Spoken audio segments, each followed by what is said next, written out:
Very good morning to you all. I welcome you to the Cybersecurity Awareness webinar. Thank you for taking out your time and joining us on this Monday morning. So now let me introduce you to our distinguished speaker, Mr. Vishwendra Rao. He is the founder and cybersecurity professional at Security Barn. He is a web, network and mobile vulnerability assessor and pen tester. He is also a certified ethical hacker. Now, before handing over the session to Vishwendra sir, I would like to tell you one more thing, that you can ask any question or doubt related to any topic covered today in the chat section. Those doubts will be taken at the end of the session. So now over to Vishwendra sir. Hello.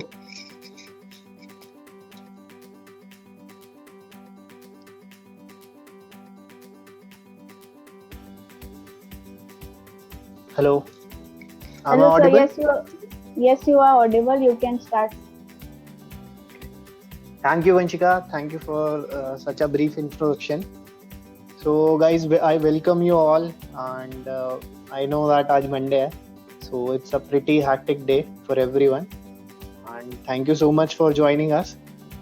So, I'll start out with the various number of things, and the purpose of starting out this webinar series is basically because when I was in the college, I didn't knew various number of things related to placements or job opportunities out there. So I thought about it, and so I started out I gave it a thought. Why not give it a session to the guys who are still in learning stage and would be able to secure a better placement. So आज का जो हमारा topic रहेगा, mostly I will cover out basics of security and security में किस किस तरह के करियर्स हो सकते हैं, एथिकल हैकिंग क्या होती है और बग बाउंटी से रिलेटेड और वो कैसे आपको इंडिपेंडेंट बना सकती है. उसके बाद मैं कुछ लाइव अटैक्स भी परफॉर्म करके दिखाऊंगा which are legal, so don't worry. मतलब मैं ऐसा कुछ नहीं सिखाने वाला. तो आप सबको I think you guys would enjoy this thing, and there are many of you who are still exploring और जिनको अभी नहीं पता कि क्या करना है, कैसे करना है. तो मेरा सबसे पहला मोटो इस सेशन को करने का यही है कि सिक्योरिटी जो है, सिक्योरिटी से रिलेटेड जितना भी है साइबर सिक्योरिटी से, उसमें आप कैसे अपना करियर बना सकते हो, क्यों बनाना चाहिए आपको करियर और क्या क्या चीज़ें होती हैं. तो पहली जो स्लाइड है मैं स्टार्ट करूंगा. तो हमारा मैं I give you a brief introduction कि why should we choose security as a career. तो सबसे पहली बात है कि लर्निंग पार्ट बहुत अच्छा है. मतलब security is not a very short type of field. मतलब एक बार आपने सीखा, ऐसा नहीं है कि आप सीखना बंद हो जाएगा. डेली कुछ ना कुछ ऐसी चीजें आएंगी, डेली नए तरह के अटैक्स आएंगे, डेली इतना सारी चीजें एक्सप्लोर करने के लिए बहुत ही हर तरीके से आप उसमें भी 50 फील्ड है. मैं बताऊंगा कि किस किस तरह से काम होता है सिक्योरिटी में. दूसरा होता है आपकी पर्सनालिटी डेवलपमेंट. मतलब मैं काफी लोगों से टच में था, तो मेरे को पता था, तो वो हमेशा मेरे को बताते थे यार बहुत डरते हैं लोग. मतलब इवन डेवलपर्स, HR, मैनेजमेंट तक के लोग सिक्योरिटी के लोगों से डरते हैं कि उनको ये लगता है कि डरने वाली चीजें actually we are ethical guys. तो हम किसी का कुछ हार्म नहीं पहुंचाना चाहते. तो हम हर चीज एक विद इन डिफाइंड लिमिट और सेट ऑफ रूल्स के साथ काम करते हैं. बट फिर भी सबको लगता था कि यार ये हमारे साथ क्या कर देगा, ये हमारे साथ क्या कर देगा. तो सब में एक डर बना रहता था. तो एक पर्सनैलिटी अलग से उभर के आती है जब भी आप सिक्योरिटी की फील्ड में काम करते हैं. एंड एक पॉइंट सबसे जो बहुत इम्पोर्टेंट है कि कोई भी जॉब क्यों करता है, हर किसी को पैसा कमाना है आज की तारीख में. एंड फाइनेंशियली इंडिपेंडेंस होना बहुत जरूरी है. फैमिली पे डिपेंडेंट ना होना is one of the most thing जो मैंने सीखी है क्योंकि आपकी वर्थ तब तक रियलाइज नहीं होती जब तक आप अपने पैरों पे नहीं खड़े जाते। बट सिक्योरिटी फील्ड ये प्रॉमिस बहुत अच्छे से करती है कि आप फाइनेंशियली इंडिपेंडेंट हो जाएं, और उसकी बहुत सारी वजह हैं, वो भी मैं बताऊंगा कि कैसे, क्यों मैं ऐसा बोल रहा हूँ। तो हम कंटिन्यू जब करेंगे तो उसके बारे में बताएंगे। और सबसे बड़ी बात है कि ये डिमांड में है आज की तारीख में। तो नास्कॉम ने अभी सर्वे किया था, and there are like 2 million jobs available, vacancies in security field. तो इसको ग्रैब करना is a easy part. Learning part अच्छा होता है स्टार्टिंग में, मुश्किल नहीं आएगी, क्योंकि अगर जो भी कंप्यूटर साइंस है, इवन दो मतलब most of the hackers are not from computer science department. तो ऐसा भी है कि कुछ चीज़ों की नॉलेज ना भी हो तब भी चल जाता है काम। तो सबसे इम्पोर्टेंट है कि इसमें किस किस तरह की चीज़ें हो सकती हैं, मतलब किस किस तरह का काम होता है। एक किसी ने बोल दिया मैं सिक्योरिटी इंजीनियर हूँ, तो सिर्फ ये नहीं कि उसका सिर्फ एक डिफाइंड काम होगा, तो बहुत तरह के, उसमें भी बहुत सारी कैटेगरीज हैं।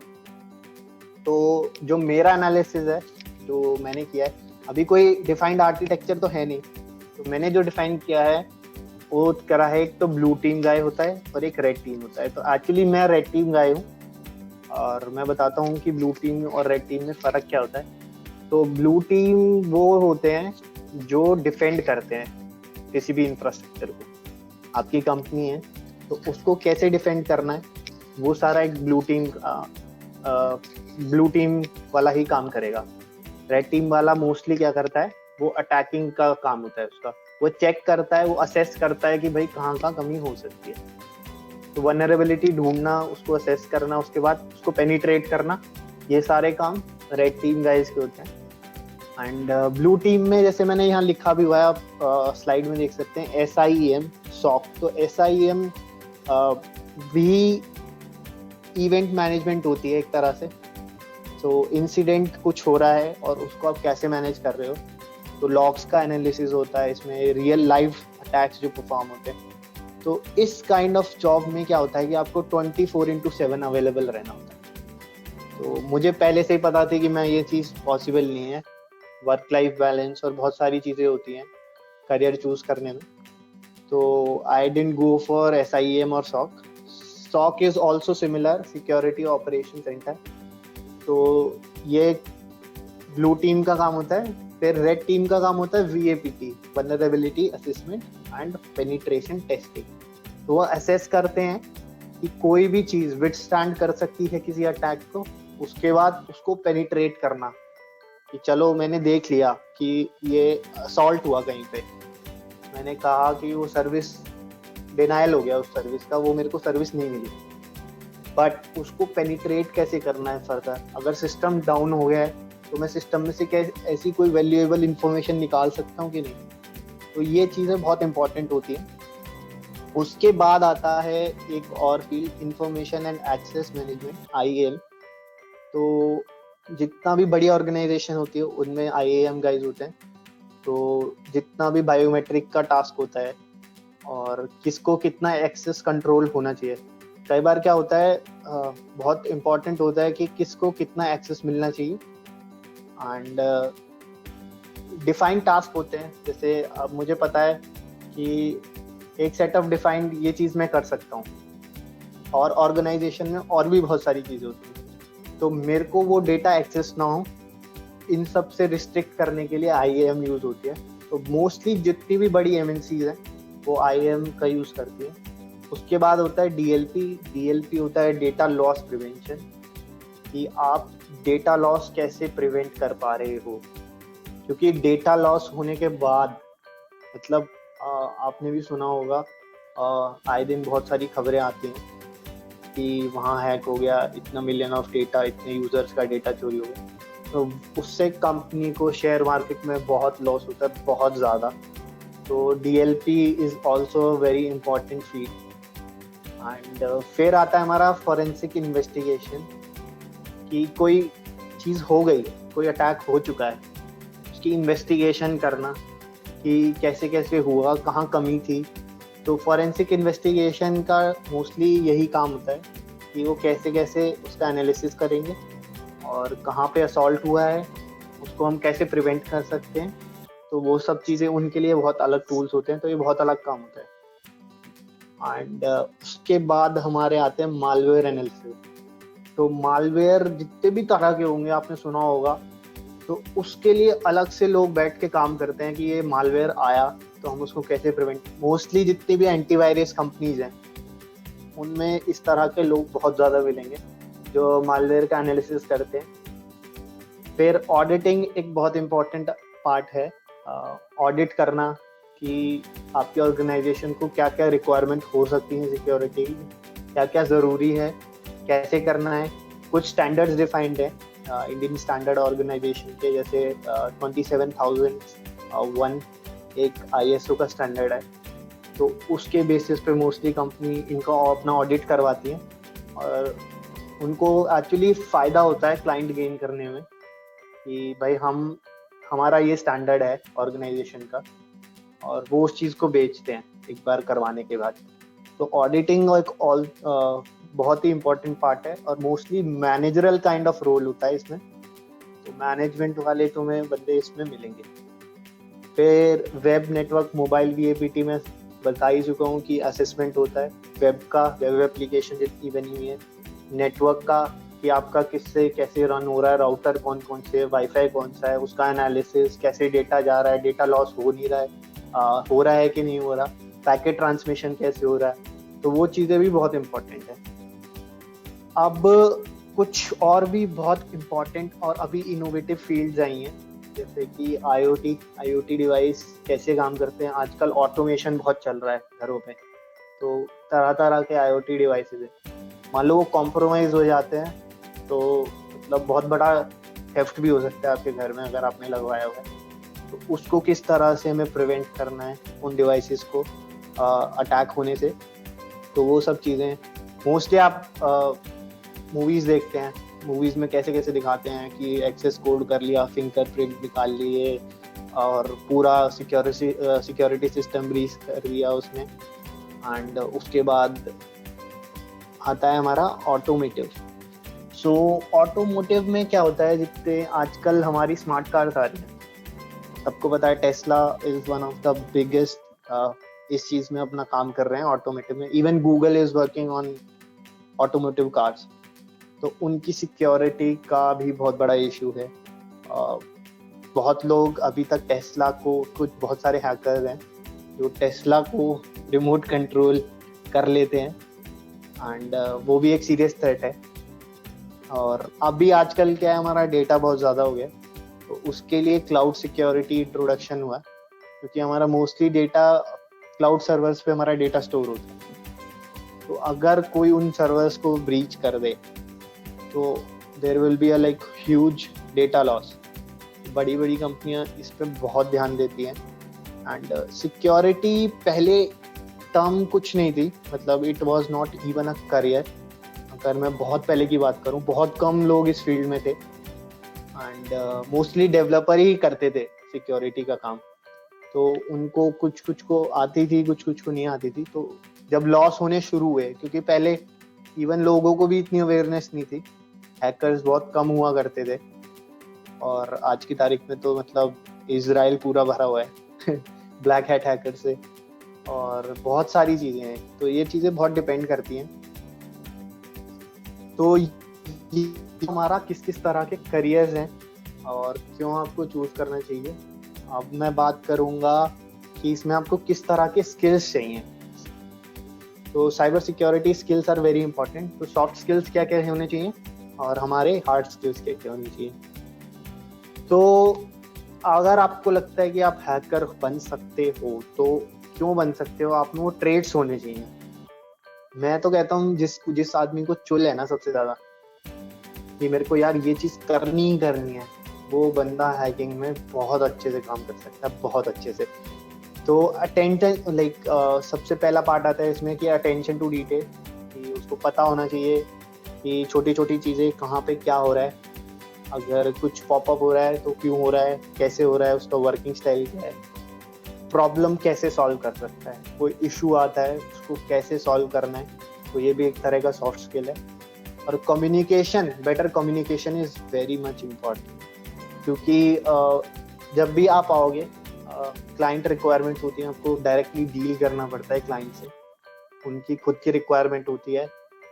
कई बार क्लाइंट भी इतने जिद्दी होते हैं कि मतलब उनको आप बता रहे हो कि ये बहुत बड़ा इशू है, बट उनको अपनी तरह से काम कराना है, तो वो एक फॉलो अप करके एक बैलेंस करके चलना होता है उनसे।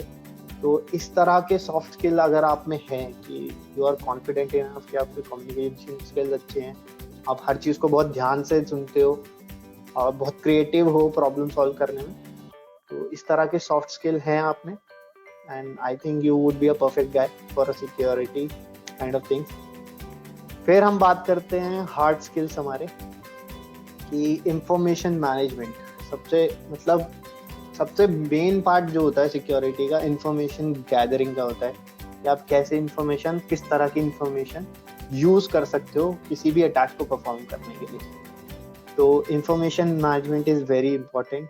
कंप्यूटर साइंस के बेसिक्स, मतलब आपको पता होना चाहिए कि नेटवर्किंग में क्या क्या होता है, कौन कितनी तरह के मॉडल्स होते हैं। अगर आपने अभी आई थिंक थर्ड ईयर में आए हो या कुछ सेकंड ईयर के भी होंगे, तो थर्ड ईयर वालों को तो पता होगा कि OSI मॉडल्स क्या होते हैं, तो किस किस तरह की लेयर होती है, डेटा कैसे ट्रांसफ़र हो रहा है, पैकेट्स कैसे बनते हैं, तो वो सब चीज़ें फ्रेम्स में कैसे कन्वर्ट होता है, हर लेयर का काम कैसे चलता है, तो वो चीज़ें इंपॉर्टेंट होती है। तो बहुत तरह के मतलब सिक्योरिटी में कंप्यूटर साइंस का बहुत बड़ा रोल है। मतलब थोड़ी बहुत तो नॉलेज होनी चाहिए, बट ऐसा नहीं है कि आप कंप्यूटर साइंस बैकग्राउंड से ही हो तो ही कर पाओगे, क्योंकि मैंने देखा है इवन DU से BA करे हुए लोगों ने आज मैनेजमेंट फील्ड में सिक्योरिटी की बहुत अच्छा कर रहे हैं। एंड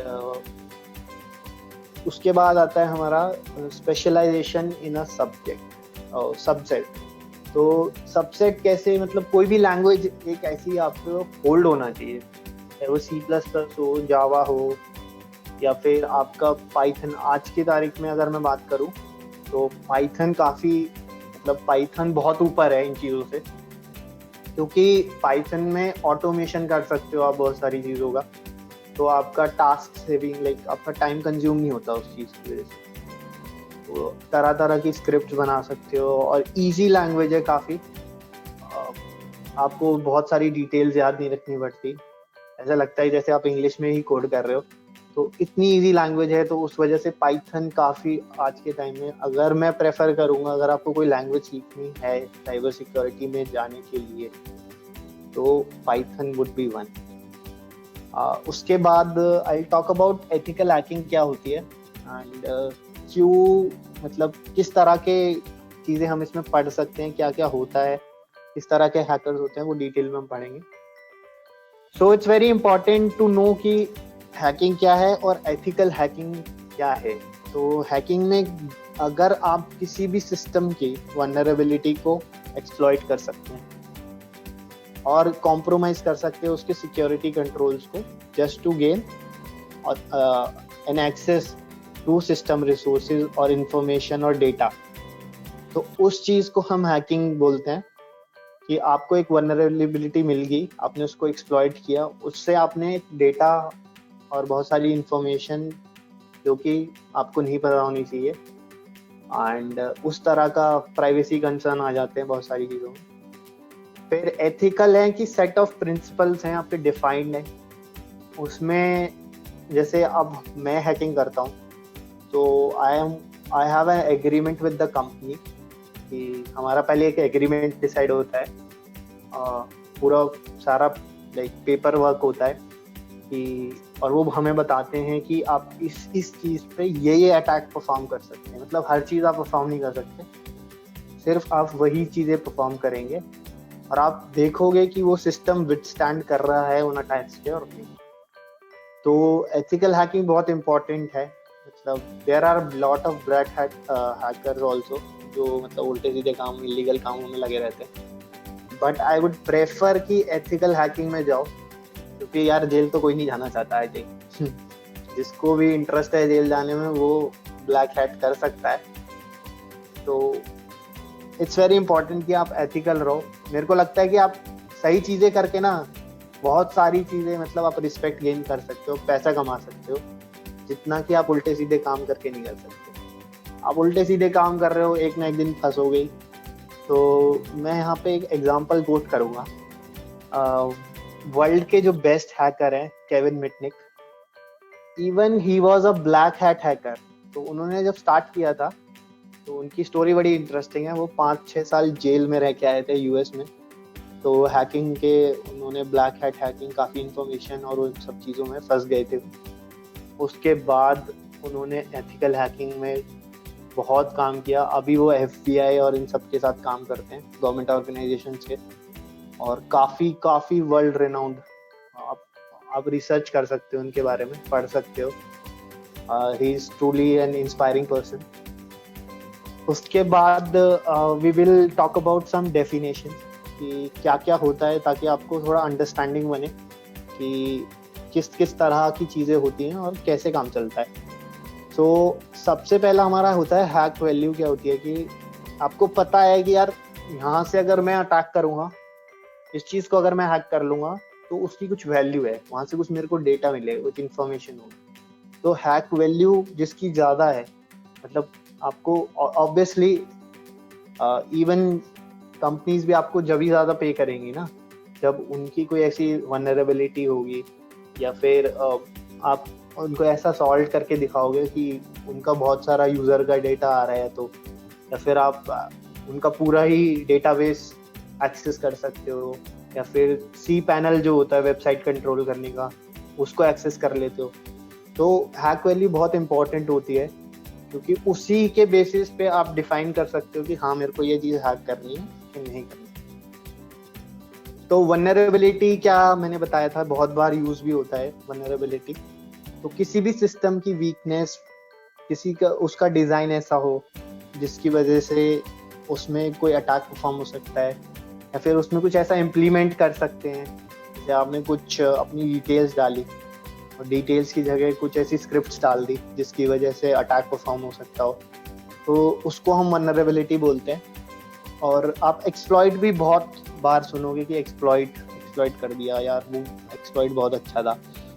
तो किसी भी आईटी सिस्टम को जब भी ब्रीच करते हैं किसी भी वनरेबिलिटी के थ्रू, उसको हम एक्सप्लॉइट बोलते हैं। ऐसे ही हमारा एक पेलोड पार्ट होता है, एक्सप्लॉइट में ही यूज होता है, जिसकी वजह से मतलब हम उस ऐसा कोई एक्शन परफॉर्म कर सकते हैं और जिससे कि वो या तो कंप्यूटर की जो सिस्टम है वो डिस्ट्रॉय हो जाए, या फिर बैकडोर्स क्रिएट हो जाए। बैकडोर्स क्या होते हैं, मैं एग्जांपल बताता हूँ। जैसे आप घर, मान लो आपका खुद का घर है, घर में घुसने के बहुत सारे तरीके हो सकते हैं। दरवाजे से जा सकते हो, विंडो से जा सकते हो, कुछ लोग दीवार भी तोड़ सकते हैं। तो बहुत सारी चीजें होती हैं तो घर में घुसने के लिए। तो आपने, या फिर कुछ लोगों का क्या होता है, अपने घर में कहीं फ्लावर पॉट रखा है उसके नीचे चाबी रख गए, या मैट है उसके नीचे चाबी रख गए। तो इस तरह की मतलब बहुत सारी जो कॉमन चीजें होती हैं वहाँ पे बहुत आसानी से हम अटैक परफॉर्म कर सकते हैं। तो बैकडोर उसमें क्या होता है कि जैसे मैंने चोरी करने आया और मैंने ब्रीच कर लिया, बट आई डोंट वांट कि ओनर को पता चले कि मैंने ब्रीच कर दिया है। तो मैं क्या करूँगा, ये मैं एक ऐसा रास्ता निकाल लूंगा, या कोई खिड़की खुली छोड़ जाऊंगा, या फिर चाबी मेरे को पता है तो मैं वहीं रख जाऊंगा चोरी करके, ऐसी चीजें, ताकि उसको पता भी ना चले चोरी हुई है, और मैं फिर से आके मान लो फिर दोबारा आके चोरी करूँ। तो बैकडोर एक पाथ क्रिएट करते हैं कि आप उस चीज को दोबारा से एक्सप्लॉइट कर सको। आपने एक बार डेटा निकाल लिया, उनको नहीं पता चला, आपने एक बैकडोर क्रिएट किया कि भाई ये घुसने का रास्ता है, मैं यहाँ से फिर से जाऊंगा। तो वो बहुत इंपॉर्टेंट होता है। उसके बाद वनरेबिलिटी असेसमेंट आप बहुत बार सुनोगे कि असेसमेंट क्या करना आता है हमें वनरेबिलिटी। तो किसी भी सिस्टम का एग्जामिनेशन कि उसका एबिलिटी है किसी भी असॉल्ट को झेलने के लिए, तो हम उसको असेसमेंट करते हैं पहले कि भाई इस सिस्टम का हमने असेसमेंट कर लिया, तो उसको वनरेबिलिटी असेसमेंट बोलते हैं। पूरा एग्जामिनेशन हो गया कि ये असॉल्ट, तब मैंने कोई अटैक परफॉर्म किया तो मैं ब्रीच करूंगा कि नहीं कर पाऊंगा, तो वो चीज होती है। उसके बाद I talk about various number of like types of hackers, किस तरह के हैकर्स होते हैं, क्या क्या करते हैं वो, क्यों वो इम्पोर्टेंट है उनके बारे में बात करना। तो सबसे पहले मैंने बताया जो भी ब्लैक हैट होते हैं वो इलीगल काम करते हैं। उसके बाद होते हैं हमारे वाइट हैट हैकर्स जो कि लीगल और एथिकल काम करते हैं। ग्रे हैट वो होते हैं जो लीगल और इलीगल दोनों एक साथ होते हैं। तो कई बार ऐसी रिक्वायरमेंट आ जाती है क्लाइंट की साइड से कि मान लो उसमें कुछ इलीगल भी करना पड़ रहा है, जैसे आपको किसी और ऑर्गेनाइजेशन थर्ड पार्टी को ब्रीच करना पड़ रहा है जस्ट टू विथस्टैंड, कि आपको चेक करने के लिए आपका क्लाइंट जो थर्ड पार्टी से इन्वॉल्व है वो ठीक है कि नहीं है, काम करने लायक उसका सिस्टम है कि नहीं है उनके साथ। तो वो भी बहुत इम्पोर्टेंट है। उसके बाद आते हैं सुसाइड हैकर जिनको कोई परवाह नहीं है पनिशमेंट की और मजे से अपना हैकिंग करते रहते हैं। बहुत सारे टेररिस्ट भी इस कैटेगरी में आते हैं। फिर आते हैं स्क्रिप्ट किडी। स्क्रिप्ट किडी वो होते हैं जो टूल्स का यूज करते हैं, बहुत सारे, मतलब इतने सारे टूल्स हैं ना हैकिंग के, और या फिर उनको थोड़ी बहुत कोडिंग आती है पाइथन में, उन स्क्रिप्ट्स का यूज करके टूल्स बना के अपना, या तो खुद के टूल्स बना लिए उनको यूज करके हैकिंग कर रहा है। बट हैकिंग में बहुत सारी चीजें आती हैं, तो एक प्रोफेशनल हैकर बनना is very different from script kiddie. Even when I started out I was also script kiddie, तो मैंने भी वहीं से स्टार्ट किया था, तो मुझे भी थोड़ी थोड़ी चीजें पता थी। तो जो मैंने आपको 10th स्टैंडर्ड वाला एग्जांपल बताया था वो सेम इसी चीज पे था।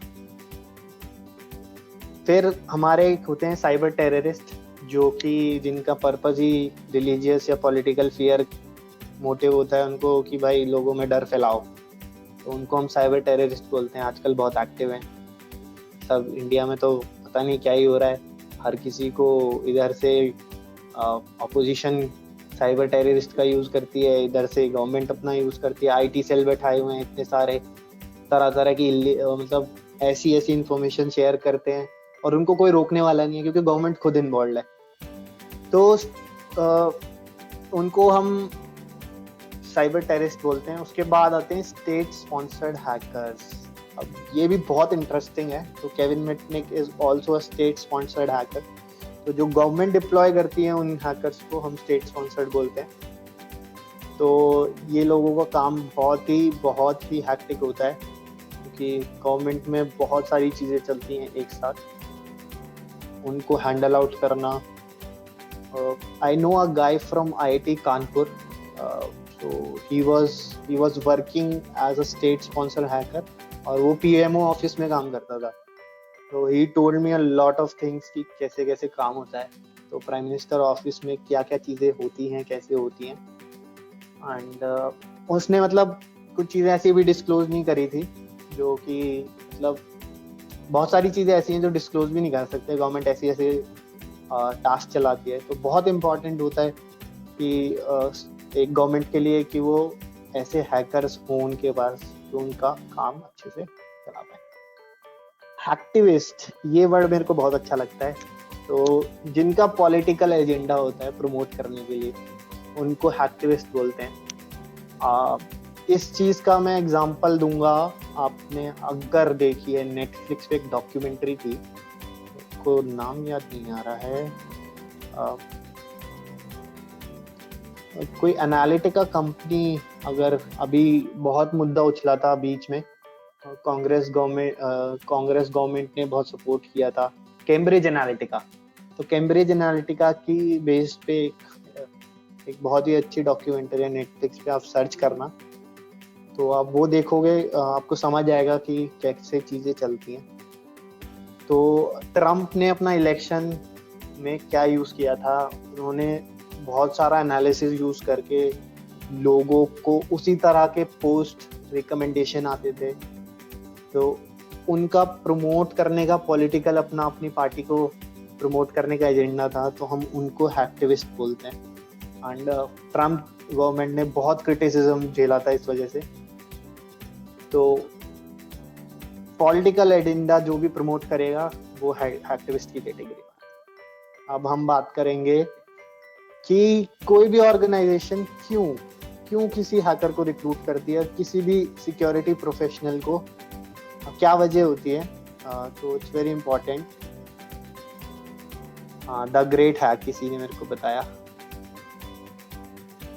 तो नेटफ्लिक्स की वो डॉक्यूमेंट्री देख सकते हो, द ग्रेट हैक। एंड तो मोस्टली क्या होता है कि बहुत सारे असॉल्ट होते हैं, बहुत सारे ब्लैक हैट हैकर्स होते हैं जो आपके ऑर्गेनाइजेशन के पीछे पड़ जाते हैं उसको प्रिवेंट करने के लिए।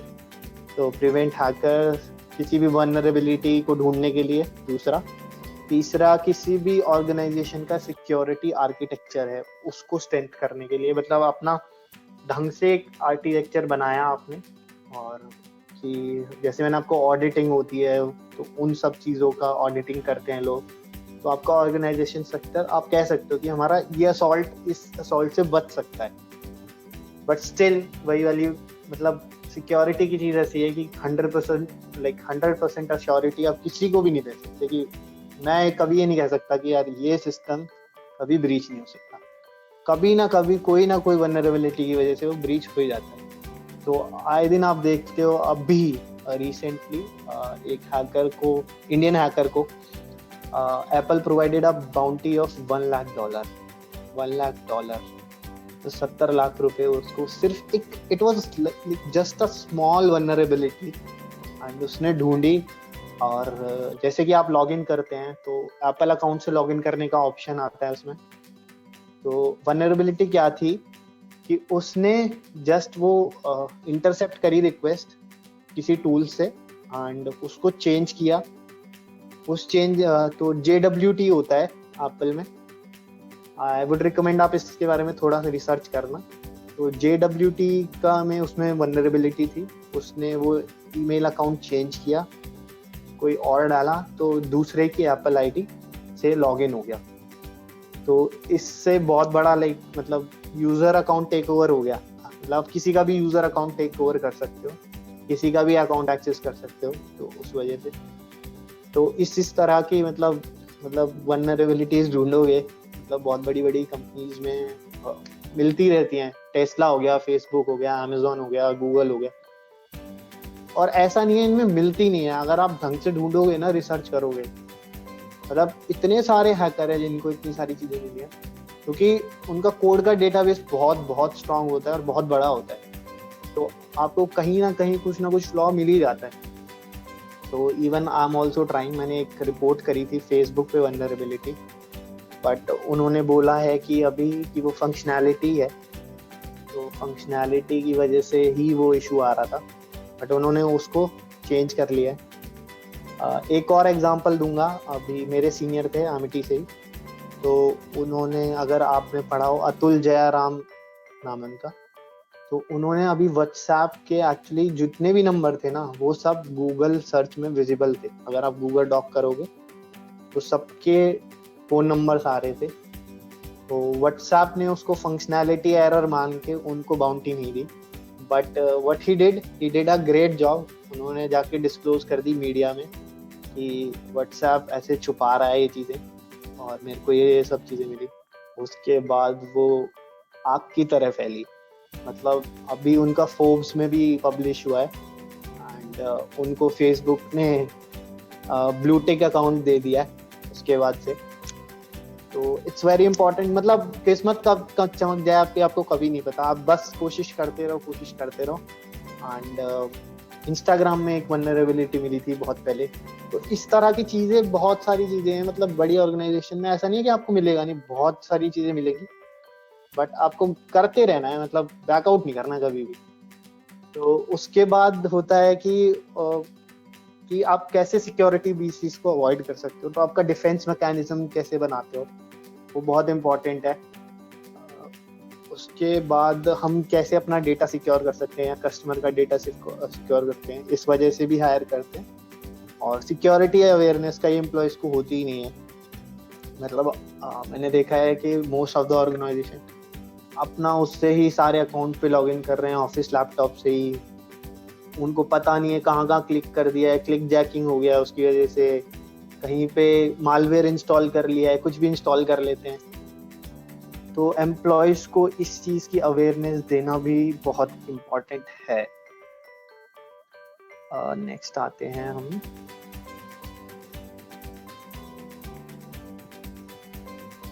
Hacking phases. तो hacking phases are also very important. 5 तरह के हैकिंग फेसेस होते हैं, रिकॉन, और ये प्रोसेस से होता है फॉलो, ऐसा नहीं कि मैं बीच में उठा के कुछ भी कर लूंगा। तो रिकॉन होता है सबसे पहला हमारा, उसके बाद होता है स्कैनिंग, गेनिंग एक्सेस, उसके बाद मेंटेन कैसे करना है, और अपना ट्रैक रिकॉर्ड कैसे क्लियर करना है। तो पहला आता है हमारा रिकॉन। रिकॉन में क्या होता है कि अटैकर जितनी भी इंफॉर्मेशन, मतलब सबसे इम्पोर्टेंट पार्ट ये होता है, कई लोगों को तो इसी बात की बाउंटी मिल जाती है कि कुछ इंफॉर्मेशन ऐसी अवेलेबल है, सेंसिटिव इंफॉर्मेशन, जिसकी वजह से ऑर्गेनाइजेशन को बहुत बड़ा थ्रेट हो सकता है। मैंने बहुत बार देखा है रिकॉन, मतलब 10 मिनट की रिकॉन में आप बहुत सारी चीजें इंफॉर्मेशन गैदर कर लेते हो, बहुत सारी वेबसाइट है, टूल्स हैं जो आप यूज कर सकते हो। तो जिसमें भी अटैकर जितनी ज्यादा इंफॉर्मेशन इंफॉर्मेशन गैदर कर सकता है, उसको हम रिकॉन बोलते हैं। और ये 2 तरह की होती है mostly, passive and active. Passive में क्या है कि आप डायरेक्टली इंटरेक्ट नहीं करते टारगेट से। एग्जाम्पल जैसे मैंने दिए हुए हैं कि सर्चिंग और पब्लिक रिकॉर्ड। अब कुछ भी सर्च कर रहे हो किसी के बारे में, आपको नहीं पता, कोई स्टॉक कर रहा है, आपको नहीं पता चलेगा कि आपको स्टॉक कर रहा है। उसके बाद पब्लिक रिकॉर्ड्स है, पब्लिकली अवेलेबल इतना सारा डेटाबेस इंफॉर्मेशन है, आपको खुद रियलाइज, मतलब आज मैं इस सेशन के बाद गारंटी से कह सकता हूँ आपको खुद रियलाइज हो जाएगा कि आपकी कैसी कैसी इंफॉर्मेशन, मतलब कुछ लोग ध्यान ही नहीं देते उस चीज के बारे में। इवन आपकी फेसबुक इंफॉर्मेशन कैसे, मतलब उसका यूज हो सकता है, आपका एक फोन नंबर भी अगर अवेलेबल है उससे भी कितना कुछ हो सकता है, आपकी ईमेल आईडी है उससे, मतलब ईमेल आईडी का भी मैं एक आज जो लाइव अटैक परफॉर्म करने वाला हूँ वो ईमेल आईडी से ही रिलेटेड है, तो वो भी मैं आपको बताऊंगा। और मैं ऐसे बताऊंगा कि एक अटैक मैं अभी जस्ट स्टार्ट करने वाला हूँ इस पार्ट के बाद, और एक मैं लास्ट में परफॉर्म करूंगा। और तो फिर रिकॉन में एक्टिव कैसे होता है कि जब भी आप डायरेक्टली इंटरेक्ट कर रहे हो अपने क्लाइंट के साथ किसी भी यूज का, मतलब चीज का यूज करके, तो सबसे पहले उसमें आता है टेलीफोन कॉल्स हो गए, या आप फोन करके पूछ रहे हो किसी के बारे में इंफॉर्मेशन, आपने कंपनी में फोन मिलाया और किसी के बारे में उस डेवलपर का मैं फ्रेंड बोल रहा हूँ और ये मेरे को इन्फॉर्मेशन चाहिए, उसकी ईमेल आईडी मैं उसको रीच कर रहा था। तो इस तरह की सोशल इंजीनियरिंग भी सेम चीज होती है, काइंड ऑफ।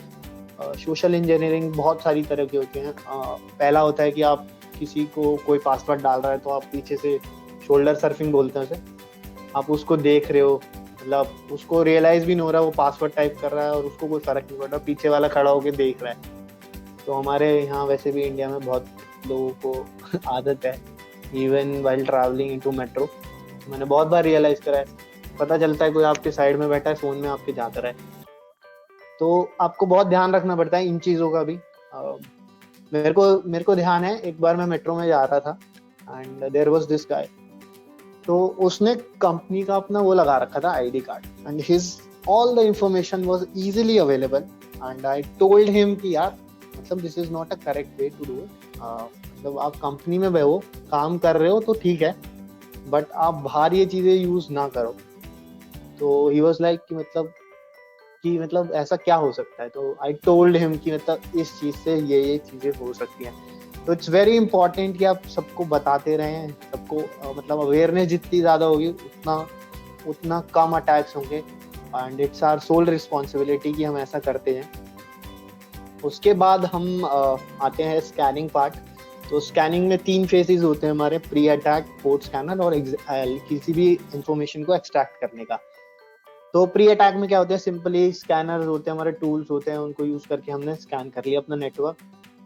पोस्ट स्कैनर में क्या होता है, हमने पिंग किया। पिंग क्या होता है कि मतलब मैंने पिंग किया तो मुझे पता लग जाएगा कि सिस्टम अभी ऑन है कि नहीं है। जैसे मैंने आपके आईपी एड्रेस पे पिंग किया तो मुझे पता लग जाएगा कि अभी आप लैपटॉप यूज कर रहे हो अपना कि नहीं कर रहे हो। तो पिंग टूल्स हो गए, वल्नरेबिलिटी स्कैनर्स हो गए।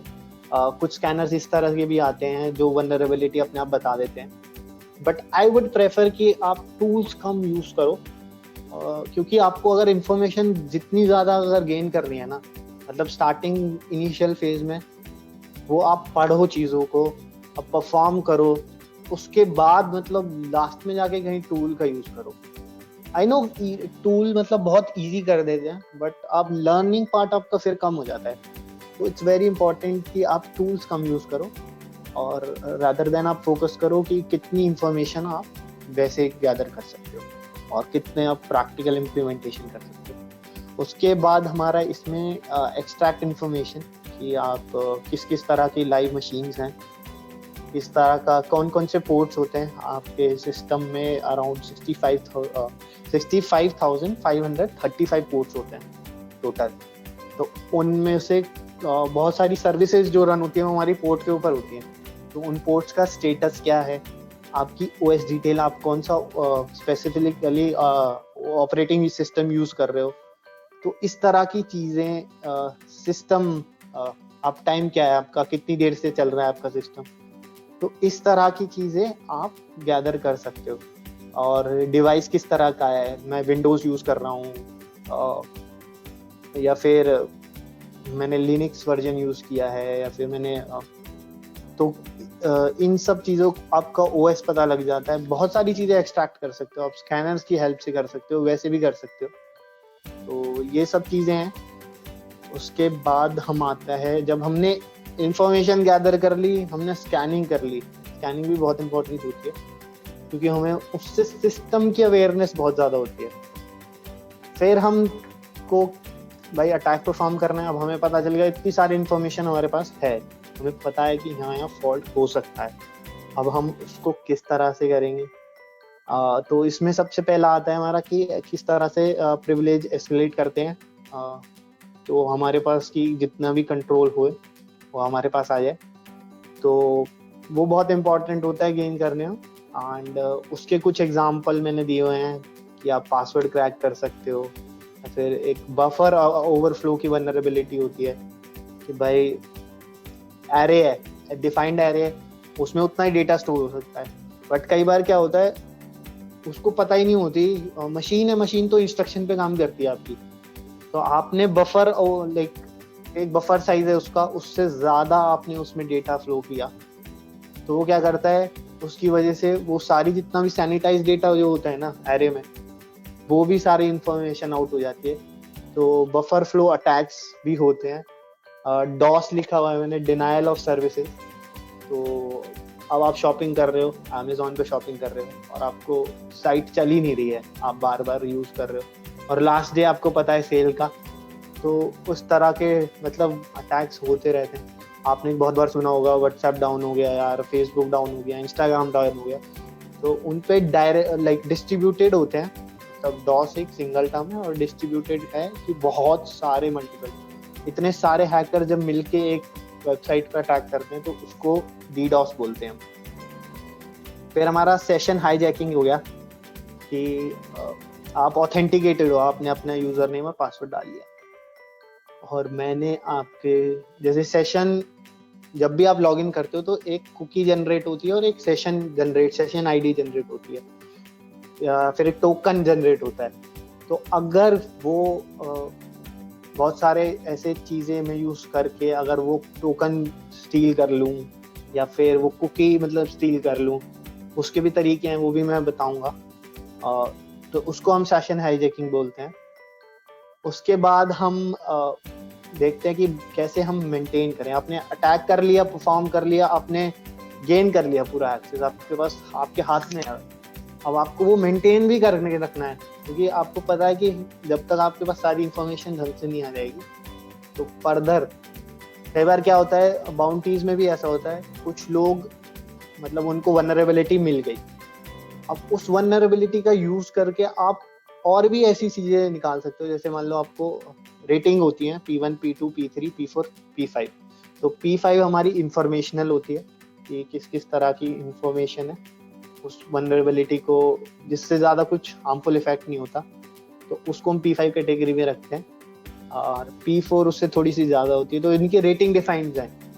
तो कई बार क्या होता है, आपको P4 वल्नरेबिलिटी तो मिल गई, आपने फर्दर अटैक ही नहीं किया, आपने सोचा यार यहीं तक काफ़ी है मेरे लिए, बट उस P4 की वजह से आप P1 भी डेवलप कर सकते हो। तो ऐसे क्रिटिकली P1 जो हमारा होता है वो सबसे ज़्यादा क्रिटिकल होता है कोई भी वल्नरेबिलिटी, और उसका पैसा भी बहुत ज़्यादा मिलता है, इवन $15,000 मिल गए। तो इस तरह की चीज़ें तो मेंटेन करके रखना बहुत ज़रूरी है ताकि आप और चीज़ें परफॉर्म करो। उसके लिए हम क्या क्या यूज करते हैं, मैंने बताया था बैकडोर होते हैं, रूट किट्स भी होती हैं, ट्रोजन्स होते हैं।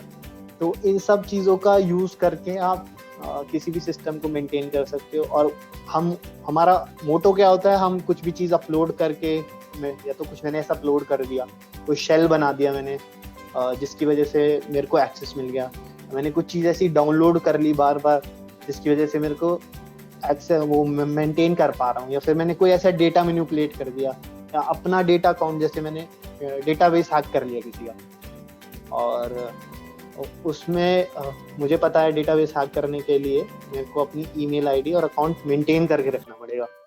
तो मैंने वो डेटा मैनिपुलेट करके अपनी डेटा एंट्री कर दी सारी, और अपने आप को एडमिन एक्सेस दे दिया। तो उन चीज़ों को यूज करके भी आप मेंटेन कर सकते हो। फाइनल जो आता है हमारा क्लियरिंग ट्रैक्स, कि आप किस तरह से अपने कर तो दिया, अब बचोगे कैसे, तो आपको सब कुछ हटाना भी पड़ेगा, क्योंकि कंप्यूटर जो होता है वो सब चीज़ें आपकी स्टोर करके रखता है। तो आपको पता होना चाहिए यार, मैंने मतलब ब्लैक हैट बहुत मतलब इस चीज़ में मास्टर होते हैं कि अपना ट्रैक रिकॉर्ड सारा हटा लेते हैं, बट फिर भी वो फंस जाते हैं, क्योंकि मतलब बकरे की माँ, मैंने कहावत सुनी थी, बकरे की माँ कब तक खैर मनाएगी, तो उसे कटना तो है ही किसी दिन। तो इसलिए मैं बोलता हूँ कि अगर आप एथिकल करोगे ना, तो आपकी सोसाइटी में रिस्पेक्ट भी रहती है, और आप ऑब्वियसली पैसा तो हद से ज्यादा कमा सकते हैं यार। एथिकल हैकर इतना कमा सकता है ना आज की तारीख में, मेरे को नहीं लगता एक ब्लैक हैट भी कर पाएगा, क्योंकि उसको हमेशा डर रहता है, ब्लैक हैट को हमेशा अंदर एक ये डर रहता है कि मैं कभी फंस ना जाऊं। तो आप किस तरह से आपने अपनी मलिशियस एक्टिविटीज थी वो आपने हाइड कर ली, आपने एविडेंस डिलीट कर दिया, आपने लॉग सिस्टम जो राइट करता है, भाई लॉग में सारी चीजें सेव होती हैं, आपने वो ओवरराइट कर दिया, या आपने वो या फिर डिलीट कर दी एंट्री अपने लॉग की। इवन जो आप वेबसाइट पे क्लिक भी करते हो ना, वो भी सारी चीजें आती हैं। तो जैसे मेरी खुद की वेबसाइट है, मैंने भी बनाई थी सिक्योरिटी बान, तो इवन आप उस पर कुछ भी क्लिक करोगे तो किस आईपी एड्रेस से वो क्लिक हुआ है, किस चीज पे क्लिक हुआ है, किसी ने मैलिशियस एक्टिविटी परफॉर्म करी है, तो वो सब चीजें भी पता लग जाती हैं। उसके लिए बहुत सारे डिटेक्शन सिस्टम आते हैं जिनको हम इंट्रूसिव डिटेक्शन सिस्टम बोलते हैं, आईडीएस। ऐसे ही आईपीएस भी होते हैं जो प्रिवेंट करने के लिए होते हैं। अब चलो लेट्स परफॉर्म, पहला अटैक परफॉर्म करते हैं। तो इस पहले मैं थोड़ा ब्रीफ इंट्रो दे दूं कि एसपीएफ होता क्या है। एसपीएफ रिकॉर्ड, जैसे आप डीएनएस रिकॉर्ड आपका सेव होता है, आपकी कोई भी वेबसाइट है, आपने देखा वहाँ पे आपका सारा रिकॉर्ड, उसमें वेबसाइट का आपकी ईमेल आईडी, ओनर कौन है, वो सारी चीजें डिटेल रजिस्टर होती है। Give me a second.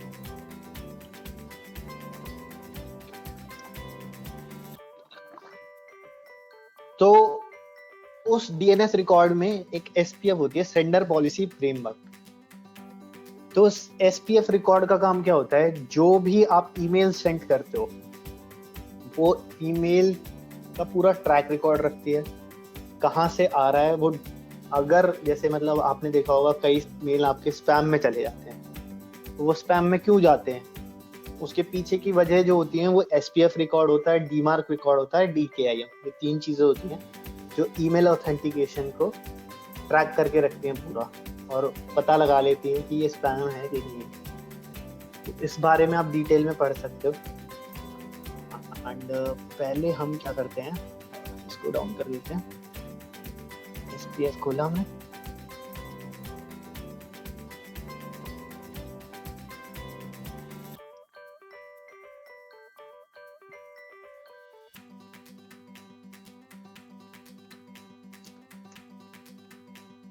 ये एक वेबसाइट है हिटरमैन।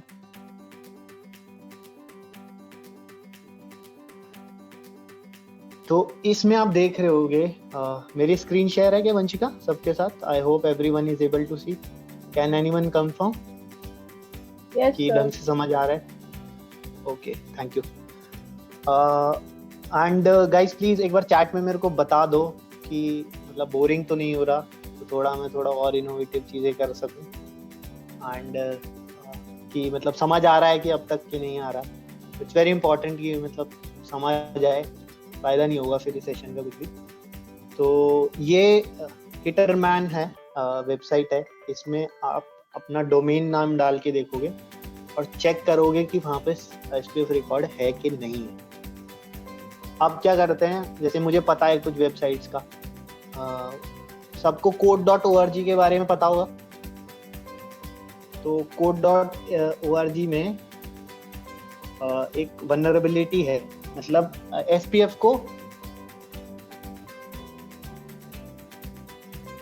को कभी भी SPF को, मतलब पहले होता था कि वल्नरेबिलिटी का बहुत सारी ऑर्गेनाइजेशन पैसा देती थी, पर अब क्या है कि SPF बहुत कम ऑर्गेनाइजेशन ऐसी है जिनको फर्क भी पड़ता है, क्योंकि अब पहले और रिकॉर्ड्स नहीं होते थे, पहले DKIM रिकॉर्ड नहीं होता था, DMARC रिकॉर्ड नहीं होता था, तो SPF बहुत, मतलब उसकी वजह से अटैक पॉसिबल थे।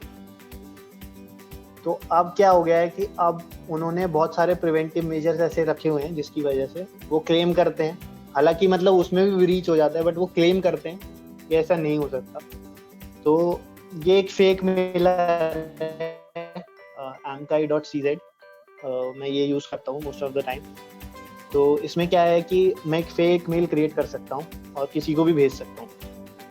तो अभी हम क्या कर रहे हैं, हम अपनी मेल आईडी पे भेजेंगे, हम ज़्यादा कुछ करेंगे नहीं। विश्वेंद्र रावत मैंने लिखा, कौन सी ईमेल से आ रहा है, विश्वेंद्र रावत, अब मान लो एम्प्लॉय है code.org का,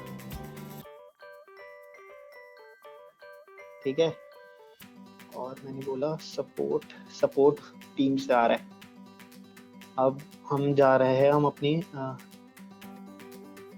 हम किसी फेक टेम्प मेल लगा लेते हैं। तो ये टेम्परेरी मेल है, मतलब मोस्ट ऑफ द टाइम मैं ये यूज करता हूँ, जैसे मेरे को किसी को अपनी इंफॉर्मेशन डेटा शेयर नहीं करना होता, तो ये मतलब इसमें सारा मेल्स आ सकते हैं आपको कभी टेम्परेरी काम के लिए मेल की यूज, तो टेम्प मेल यूज कर सकते हैं। तो मैंने यहाँ पे डाला, ठीक है। अब इस मेल एड्रेस पे टोकोलेक्स पे ये मेल आ जाना चाहिए। सब्जेक्ट मैंने डाला, भाई अपनी डिटेल्स दे दे, थोड़ा इसको अमेजिंग करते हैं थोड़ा सा। हाय विश्वेंद्र,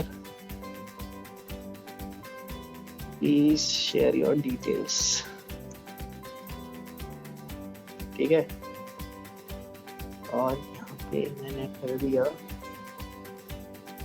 कैप्चर, तो यहाँ पे आ गया ईमेल सक्सेसफुली सेंड। चेक करते हैं कि इसमें आ रहा है कि नहीं आ रहा है। ये देखो मेरे पास। अब हैकर्स क्या करते हैं इस चीज से, अब ये देखो मेरे पास मेल आ गया और एड्रेस क्या आ रहा है ईमेल का, support@code.org।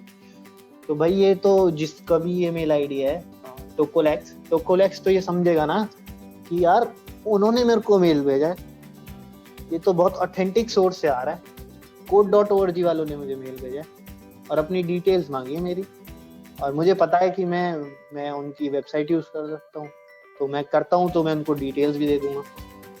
तो इट्स काइंड ऑफ ये चीजें ये बहुत इंपॉर्टेंट होती हैं कि भाई आप अपना मेल एड्रेस कैसे सिक्योर करते हो।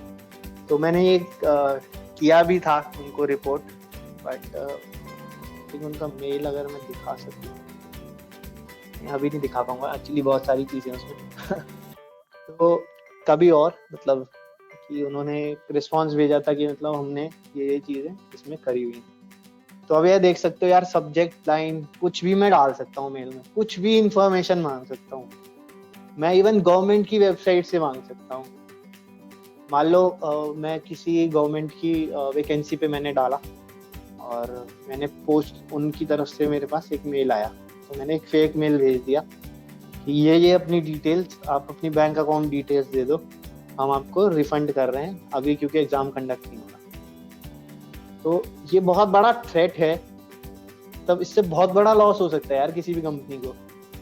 बट वो कुछ ना कुछ करके रखते हैं। अब जैसे ये तो टेम्प मेल है, अगर ये मैं अपनी जीमेल पे भेजता तो जीमेल में एक क्वेश्चन मार्क का साइन अगर आपने देखा हो, इमेज की जगह एक क्वेश्चन मार्क का साइन बना जाता। तो कोई भी चीज जब भी किसी क्वेश्चन मार्क या तो बना रहा है या वो स्पैम में चली जाएगी या तो फिर उस पर क्वेश्चन मार्क बना रहा है, तो यानी कि वहाँ पे कुछ मैलिशियस चीज हुई है। तो एक बार कंफर्म कर लो उनको फोन करके जिन्होंने मेल भेजा है कि आपने ही भेजा है क्या ये मेल। तो इस तरह से आप प्रिवेंट कर सकते हो। और ऑर्गेनाइजेशन तो करती रहती है, मतलब कुछ ना कुछ इम्प्लीमेंट, कुछ ना कुछ पॉलिसी ले आती है। मेल पॉलिसी अलग तरह से होती है, तो वो सारी चीजें इम्प्लीमेंट करती है। तो इस तरह का अटैक को हम बोलते हैं SPF, record vulnerability.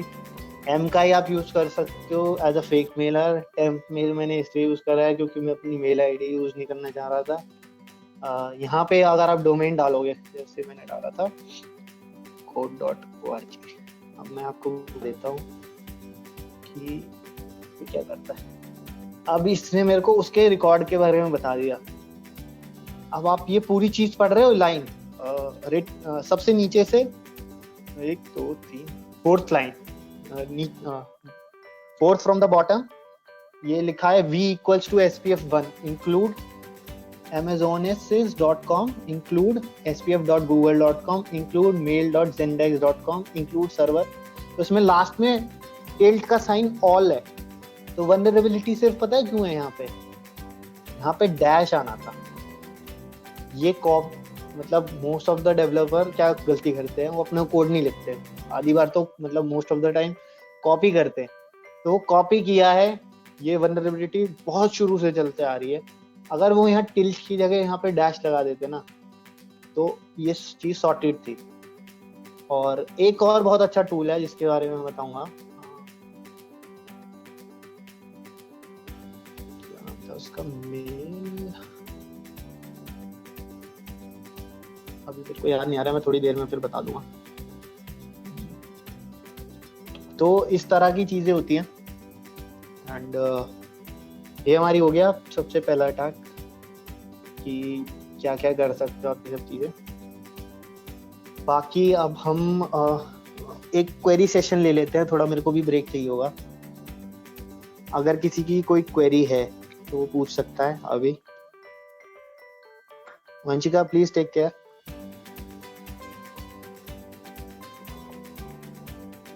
If anybody has any query, then you can raise hand and ask.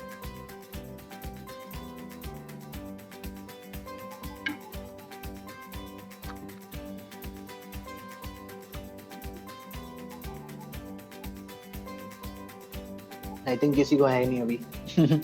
मैंने समझाया इतने अच्छे से। चलो कोई नहीं, अच्छी बात है। क्वेरीज ना भी, मतलब क्वेरीज होनी चाहिए, क्योंकि आप कभी कुछ भी चीज सीख रहे हो ना, तो हमेशा यार सोच, मतलब मेरे को तो हमेशा होते है कि कुछ ना कुछ मेरे दिमाग में चल रहा होता है और मैं पूछ लेता हूँ। इट्स वेरी इंपॉर्टेंट, आप पूछो। चलो कोई नहीं, अभी तो अब मैं बात करूंगा बहुत ही इंपॉर्टेंट टॉपिक, और हमारा टॉपिक है बग बाउंटी। क्या होती है? सब सोच रहे होंगे यार, मतलब फाइनेंशियली बोल तो दिया इसने, फाइनेंशियली अपना इंडिपेंडेंट हो जाते, पर होते कैसे हो? तो उसके लिए आती है बग बाउंटी।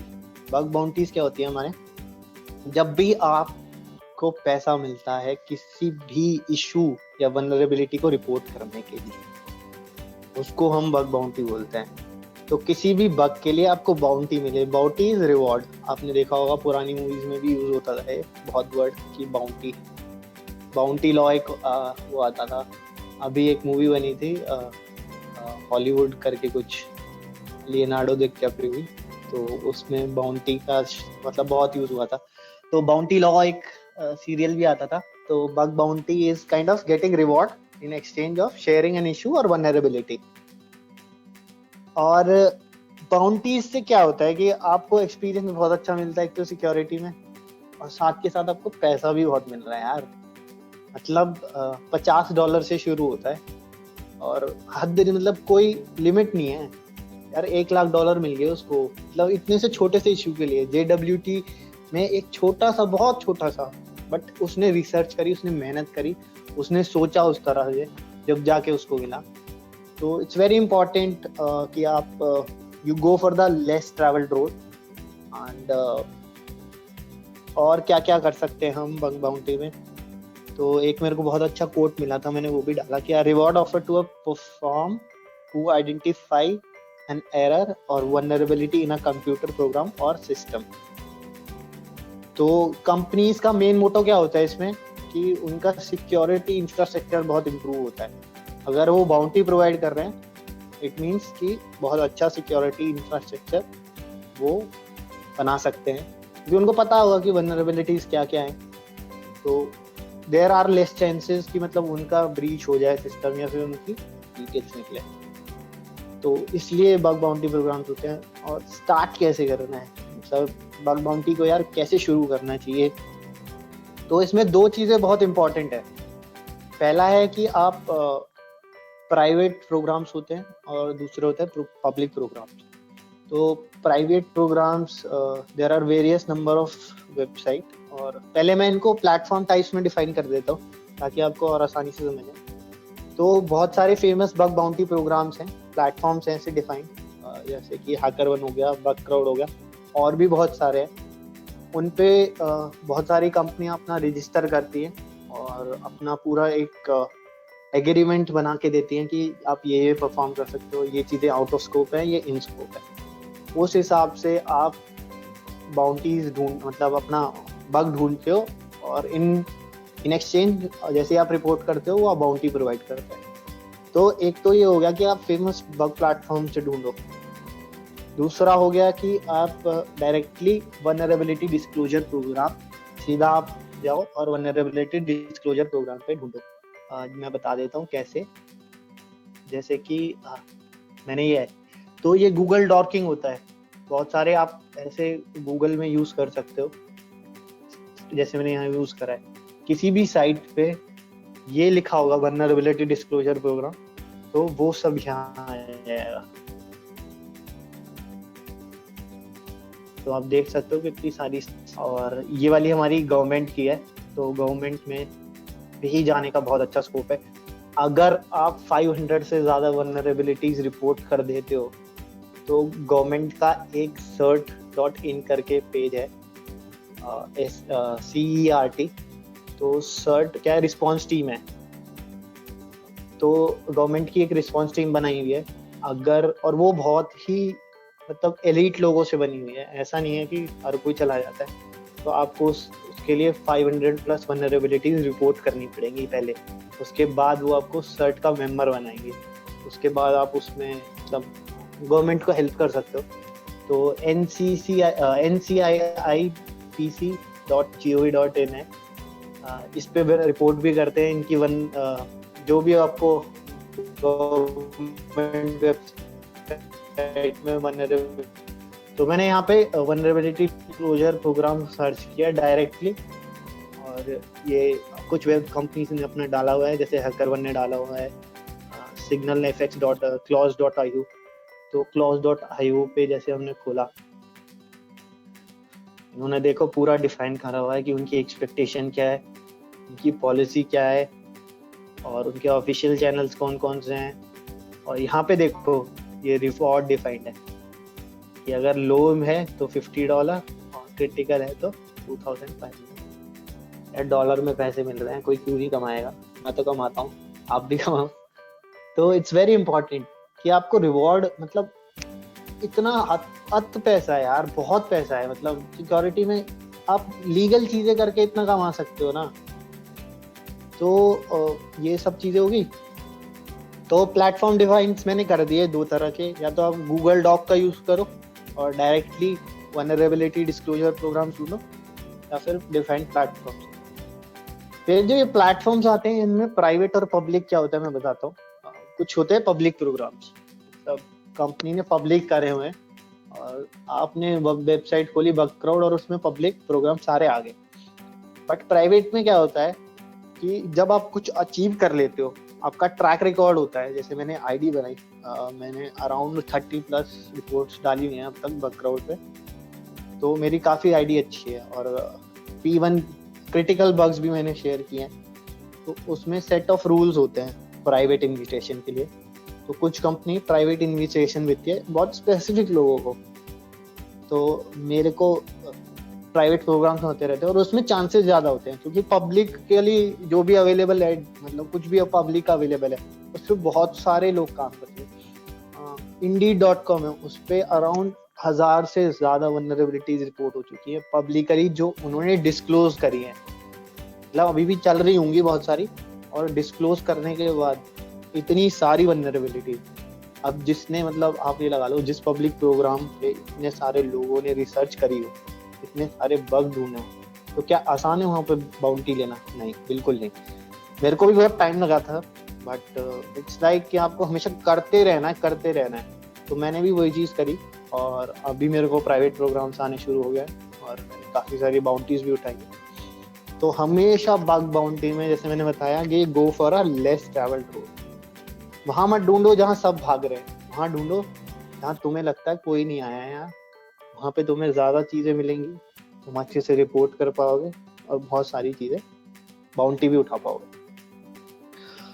अब कुछ बग्स ऐसे हैं जो कि बहुत ज़्यादा, मतलब बहुत सारी वेबसाइट में मल्टीपल इश्यूज होते हैं। जैसे बहुत पुराना कोड है, कई सारे डेवलपर यूज़ कर रहे हैं, आपको पता है वही चलता आ रहा है, तो उसी तरह की वल्नरेबिलिटीज भी बनेंगी।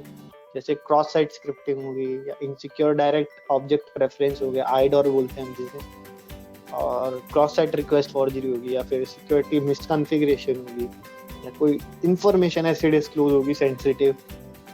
तो these are the very common and top bug.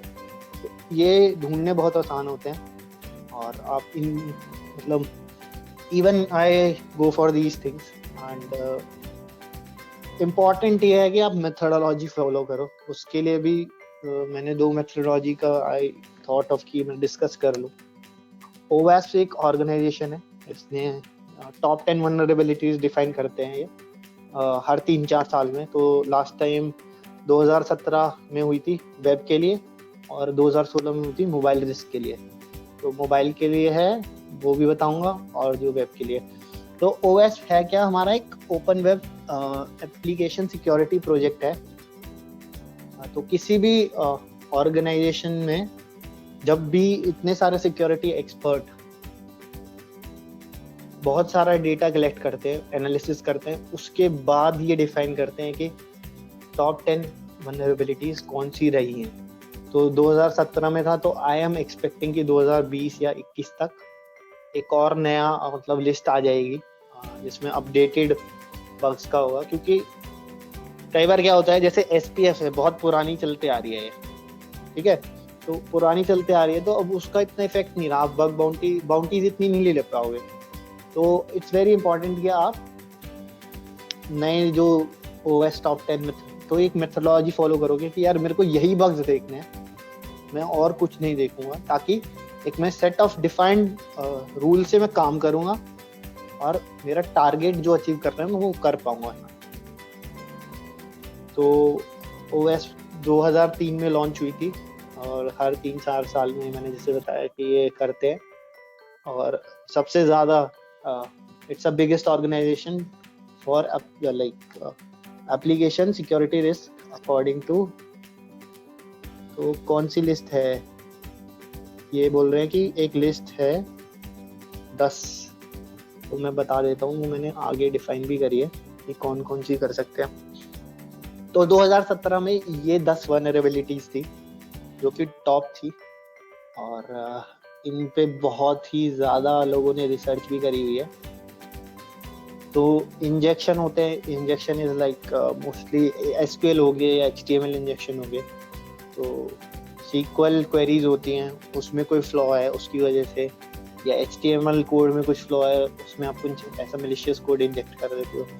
Broken authentication हो गया, कई बार क्या होता है वेरिफिकेशन नहीं होती, कैप्चा यूज नहीं करते, तो ऑथेंटिकेशन बहुत मतलब आप उसको ब्रीच कर सकते हो।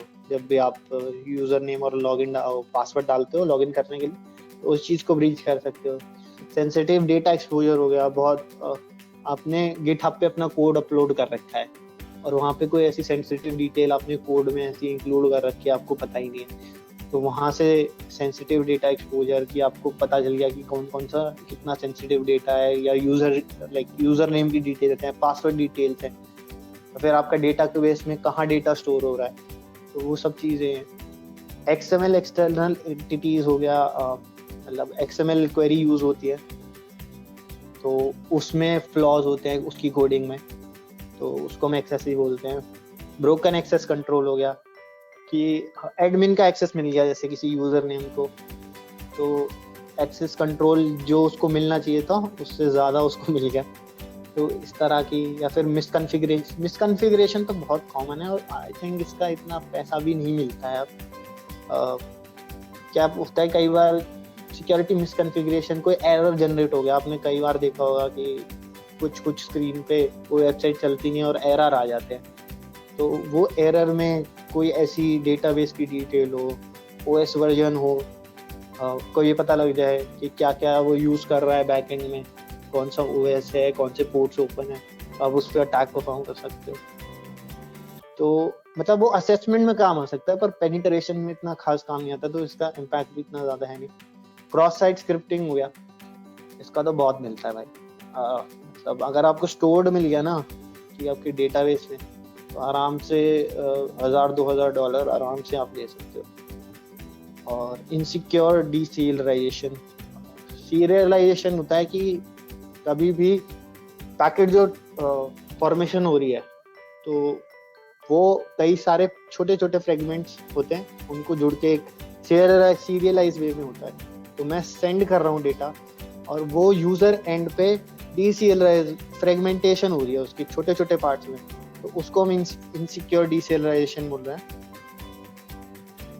Chat problem is there, attendees are not able to chat. Okay guys, I am really sorry, मेरे को नहीं समझ आया कि क्यों, अभी मैं सोचूं। Vanshika, can you do one thing, कुछ इसका हम सॉल्यूशन अभी साथ के साथ निकाल लेते हैं। मैं अपनी मेल आईडी दे देता हूँ, या फिर आप मेरा व्हाट्सएप नंबर ले लो, मेरा व्हाट्सएप नंबर लिख लो, जिसको भी चैट में कुछ भी प्रॉब्लम है या कुछ पूछना है, कुछ क्वेश्चन है, वो मेरे को बता सकता है। मेरा व्हाट्सएप नंबर है। If anybody has any question, the feedback form link will be shared. They can whether write their question in there or they can mail you.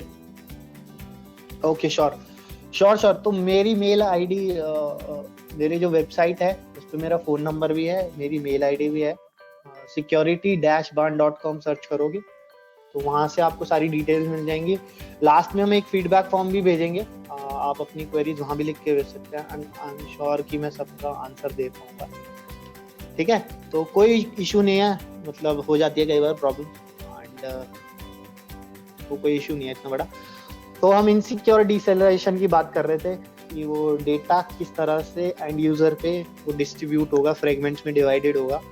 तो कई बार आप मैलिशियस कोड भेज देते हो और वो यूजर उसको समझ नहीं पाता, उसकी वजह से ये होता है, और इसका भी काफी अच्छा पैसा मिलता है, मेरे को पता है।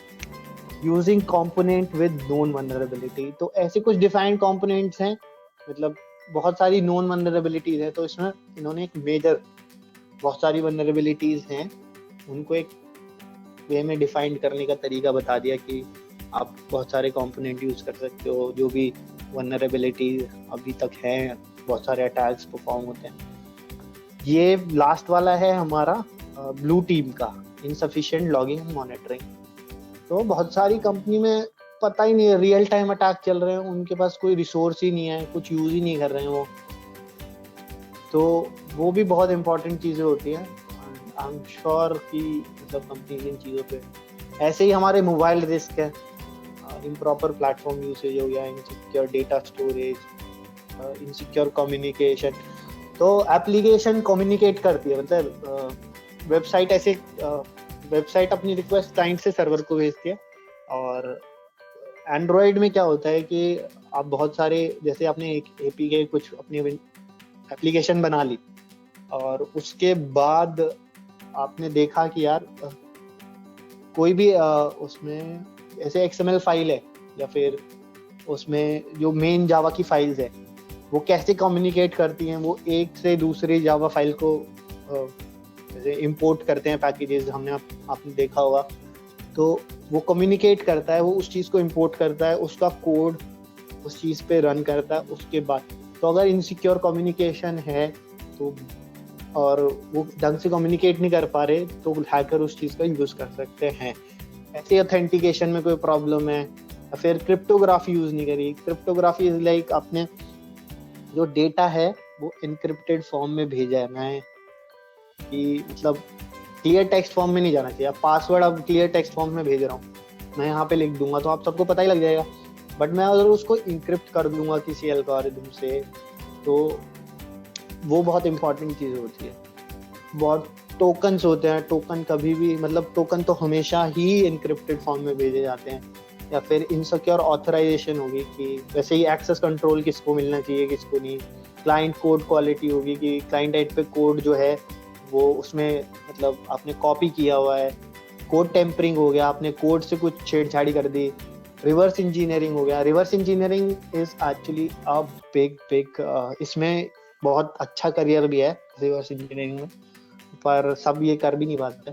तो रिवर्स इंजीनियरिंग जैसे मैंने एक ऐप बना दी, पूरी बन गई, मैंने कंपाइल कर दी पूरा ढंग से, वो हो गई। अब मुझे रिवर्स इंजीनियरिंग क्या करना है, मेरे को उस एपीके से वो सारा कोड निकालना है डिफाइंड वे में कि मेरे को सारा उसमें पता चले कि कोड कैसे वर्क कर रहा है। तो रिवर्स इंजीनियरिंग प्रोसेस उन चीज़ों में काम आता है। फिर कुछ ऐसी एक्स्ट्रा नया फंक्शनैलिटीज हैं जिनका कोई यूज़ नहीं है बट एप्लीकेशन में आपने दे रखी है, तो उससे भी रिस्क काफ़ी बढ़ जाता है। अब हम बात करेंगे नो रेट लिमिटिंग की। तो ये दूसरा लाइव अटैक परफॉर्म करने जा रहा हूँ मैं, और इसमें मैं एक टूल यूज़ करूँगा बबसूट, आप अपनी स्क्रीन पे देख सकते हैं। तो ये कम्युनिटी एडिशन है अभी, मेरे को आप चैट कर देना, मैं आपको बता दूंगा कि आप कंप्लीट वर्जन कैसे ले सकते हैं। हालांकि वो भी मतलब इलीगल काम है, बट बबसूट इज द फर्स्ट रिक्वायरमेंट अगर आपको लीगल काम भी करना है, तो इस वजह से इट्स वेरी इंपॉर्टेंट, तो मैं उसमें हेल्प कर सकता हूँ। तो ये बबसूट है, मैं आपको इसमें चीज़ें बता देता हूँ। ये इंटरसेप्ट है। तो इंटरसेप्ट क्या करता है, क्लाइंट से जो भी सर्वर को रिक्वेस्ट जाएगी ना, वो ये यहाँ पे इंटरसेप्ट कर लेगा। वो देखेगा, मतलब आपने कभी सोचा है कि एक रिक्वेस्ट जैसे आपने एक क्लिक कर दिया किसी वेब सिक्योरिटी वन पे, आपने सर्च किया, आपने क्लिक किया, वेबसाइट खुल जाती है, बट वेबसाइट के बैक एंड में बहुत सारी रिक्वेस्ट जाती हैं यार सर्वर को, बहुत सारी।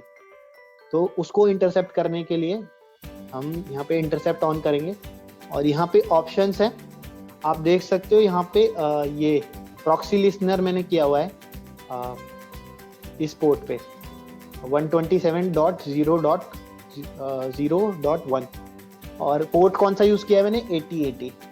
तो ये प्री डिफाइंड है, और जब आप नेटवर्किंग में इसके बारे में पढ़ोगे कि इसको हम हाइपर लूप कहते हैं, आई थिंक, पता नहीं कुछ ऐसा ही नाम दिया हुआ है इस आईपी एड्रेस को।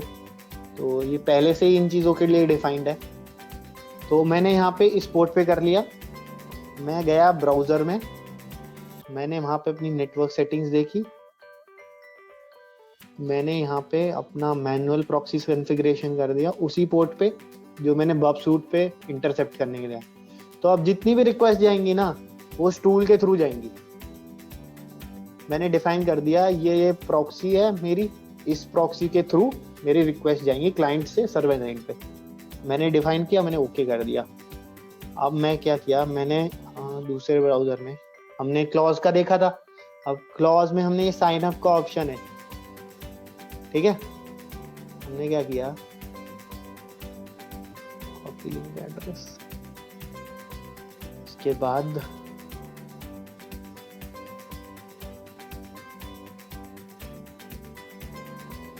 ये अभी हमने ऑफ कर दिया, पहले हम इसे चला लेते हैं। अभी हमें एक बार इसको पहले वेबसाइट को तो चला लें।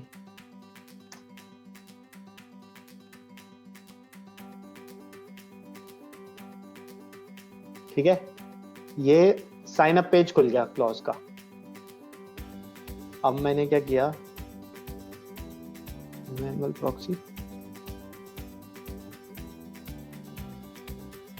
क्लॉज का पेज, बब सूट, मैंने इंटरसेप्ट ऑन किया, मैंने यहाँ पे डिटेल डाली। अब ये है vulnerability no rate limiting. No rate limiting में बता देता हूँ कि क्या होता है।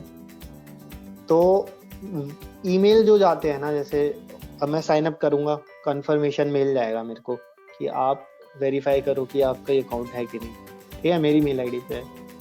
तो कुछ रेट डिफाइंड होते हैं कुछ वेबसाइट में कि इतने ही मेल जा पाएंगे, बट यहाँ पे क्या होगा कि हम बहुत सारे मेल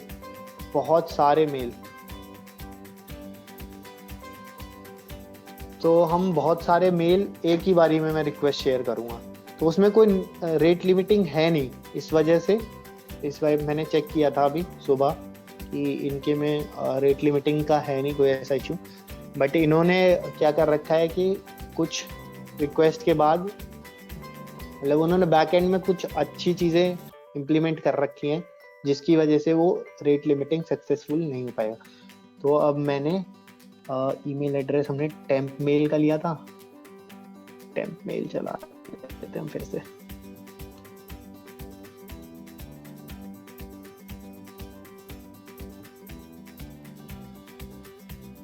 ठीक है, मैंने डिलीट नहीं करी थी तो इसलिए आ रही है, अगर मैं डिलीट कर देता तो नहीं आती। भाई टोकोलेक्स तो फेमस हो जाएगा आज। टोकोलेक्स और इसको दे देते हैं हम इंडियन कोई कास्ट नेम, या फिर कैसी दे देते हैं, टोकोलेक्स डॉन। पासवर्ड डाल देते हैं हम hello@123 और ये हम चेक कर लेते हैं। ठीक है, password confirmation hello@123। I'm not a robot, obviously I'm not। अबे नहीं हो रहा वो भी। अच्छा, this recaptcha is for testing purpose only, please report to site if site manages। ठीक है, हमने डिफाइन किया। अब मैंने क्या किया, ये इंटरसेप्ट ऑन है, यहाँ पे मैंने ऑप्शन अपनी सेटिंग पर देखा, प्रॉक्सी मेरी उसी पे। अब मैंने क्या किया, जैसे ही मैं एंटर करूँगा तो ये डोंट सेव,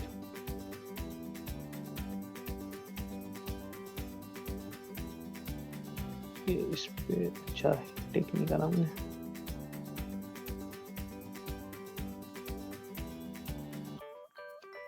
ये नहीं डालनी पड़ेगी, लूप बैक एड्रेस बोलते हैं, सॉरी। यहाँ देखो आगे बाइंड पोर्ट 8080।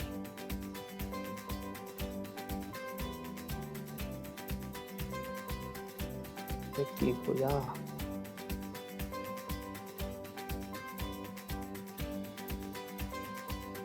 इसमें मेरे को लग रहा है कुछ प्रॉब्लम आ रही है टूल में, इनको रिमूव कर देते हैं।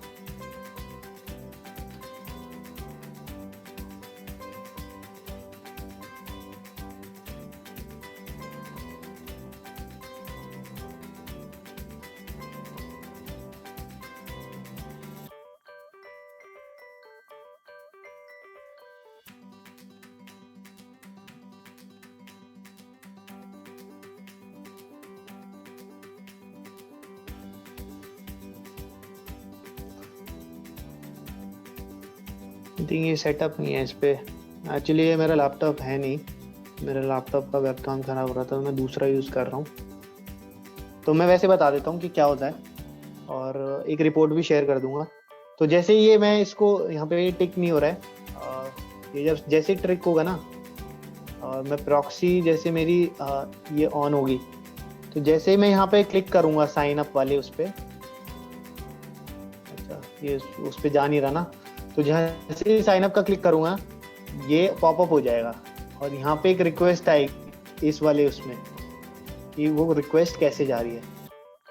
उस रिक्वेस्ट को मैं राइट क्लिक करके सेंड टू, पहले हम करेंगे कि हम इंट्रूडर पे भेजेंगे, हमें अटैक करना है तो वो यहाँ आ जाएगी, यहाँ पे आएगी। हम पोजीशन सेट करेंगे अपने पेलोड की। हाँ, पेलोड कहाँ पे है, क्या है। तो हमारा सिंपल पेलोड क्या होगा, जैसे ये लिखा है ना, तो उसमें ये लिखा आएगा एक्सेप्ट लैंग्वेज। एक्सेप्ट लैंग्वेज में एक क्यू वैल्यू होगी, क्यू। तो क्यू की वैल्यू 0.05 होती है, सॉरी 0.5 होती है। तो 0.5 पे हमें ऐसे जैसे मैंने यहाँ पे ही कर रखा है। सबसे पहले मैं इसको क्लियर कर लूँगा। मैंने यहाँ पे किया, मुझे चाहिए यहाँ पे, जैसे मान लो यहाँ पे एक्सेप्ट, मैं खुद ही लिख देता हूँ ताकि आप लोगों को समझ आए। एक्सेप्ट लैंग्वेज का एक रिक्वेस्ट आती है, ठीक है, इक्वल टू। तो उसमें बहुत सारी डिटेल ऐसे कुछ लिखी होगी, एंड उसके बाद लिखा होगा क्यू इक्वल टू 0.5। तो मैं क्या करूँगा, मेरे को जो पेलोड सेट करना है ना, वो यहाँ पे करना है, सिर्फ इसकी जगह। तो मैंने यहाँ पे ऐड किया, ये मेरा हो गया। तो मैं पेलोड में जाऊँगा, मुझे पता है मेरे को सिर्फ नंबर डालने हैं। तो मैं इसमें सर्च करूँगा कि मेरे नंबर कौन कौन से हो सकते हैं। तो सीक्वेंशियल हो सकता है हमारा 1 से लेके 100 तक करेंगे हम पहले बारी में। स्टेप हमारा 1 है। तो आप देख रहे हो यहाँ रिक्वेस्ट काउंट 100 हो जाएगा। तो जैसे ही मैं इसे स्टार्ट अटैक करूंगा ना, ये देखो जैसे इसमें बता रखा है कि पोर्ट सीकर से मैंने वो कर नहीं रखा। तो मेरा लैपटॉप नहीं है, तो इस वजह से इसमें हो रहा है। मैंने ध्यान भी नहीं दिया यार सुबह, कोई नहीं। तो इसमें जैसे ये अटैक आ रहा है ना, तो यहाँ पे रिक्वेस्ट जाएंगी, सारी रिक्वेस्ट आ जाएंगी इसमें इंट्रूडर अटैक वाले पेज पे। और आप देखोगे फिर क्या होगा कि आप जब अपनी मेल आईडी चेक करोगे ना, यहाँ पे मेल्स फ्लड हो जाएंगे, मतलब 100 मेल आ जाएंगे आपको। तो इस वल्नरेबिलिटी को हम क्या बोलते हैं, नो रेट लिमिटिंग, कि कोई रेट डिफाइन नहीं है कि 5 अगर मेल हैं तो उसके बाद आप भेज नहीं सकते, ऐसा होना चाहिए। तो मोस्टली कंपनीज 5 करती हैं, बट इन्होंने और भी बहुत सारी चीजें। तो मैं एक चीज दिखा देता हूँ, जैसे मैंने ये रिपोर्ट करी थी। हम गए ना, मेल इनकॉग्निटो में खोल लेते हैं, ठीक है।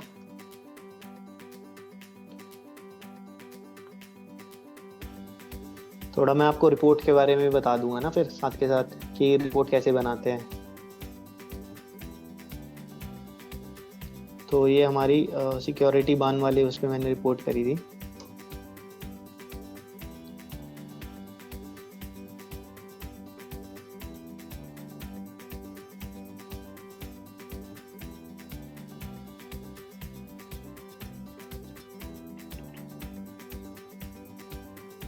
तो हमने देखो,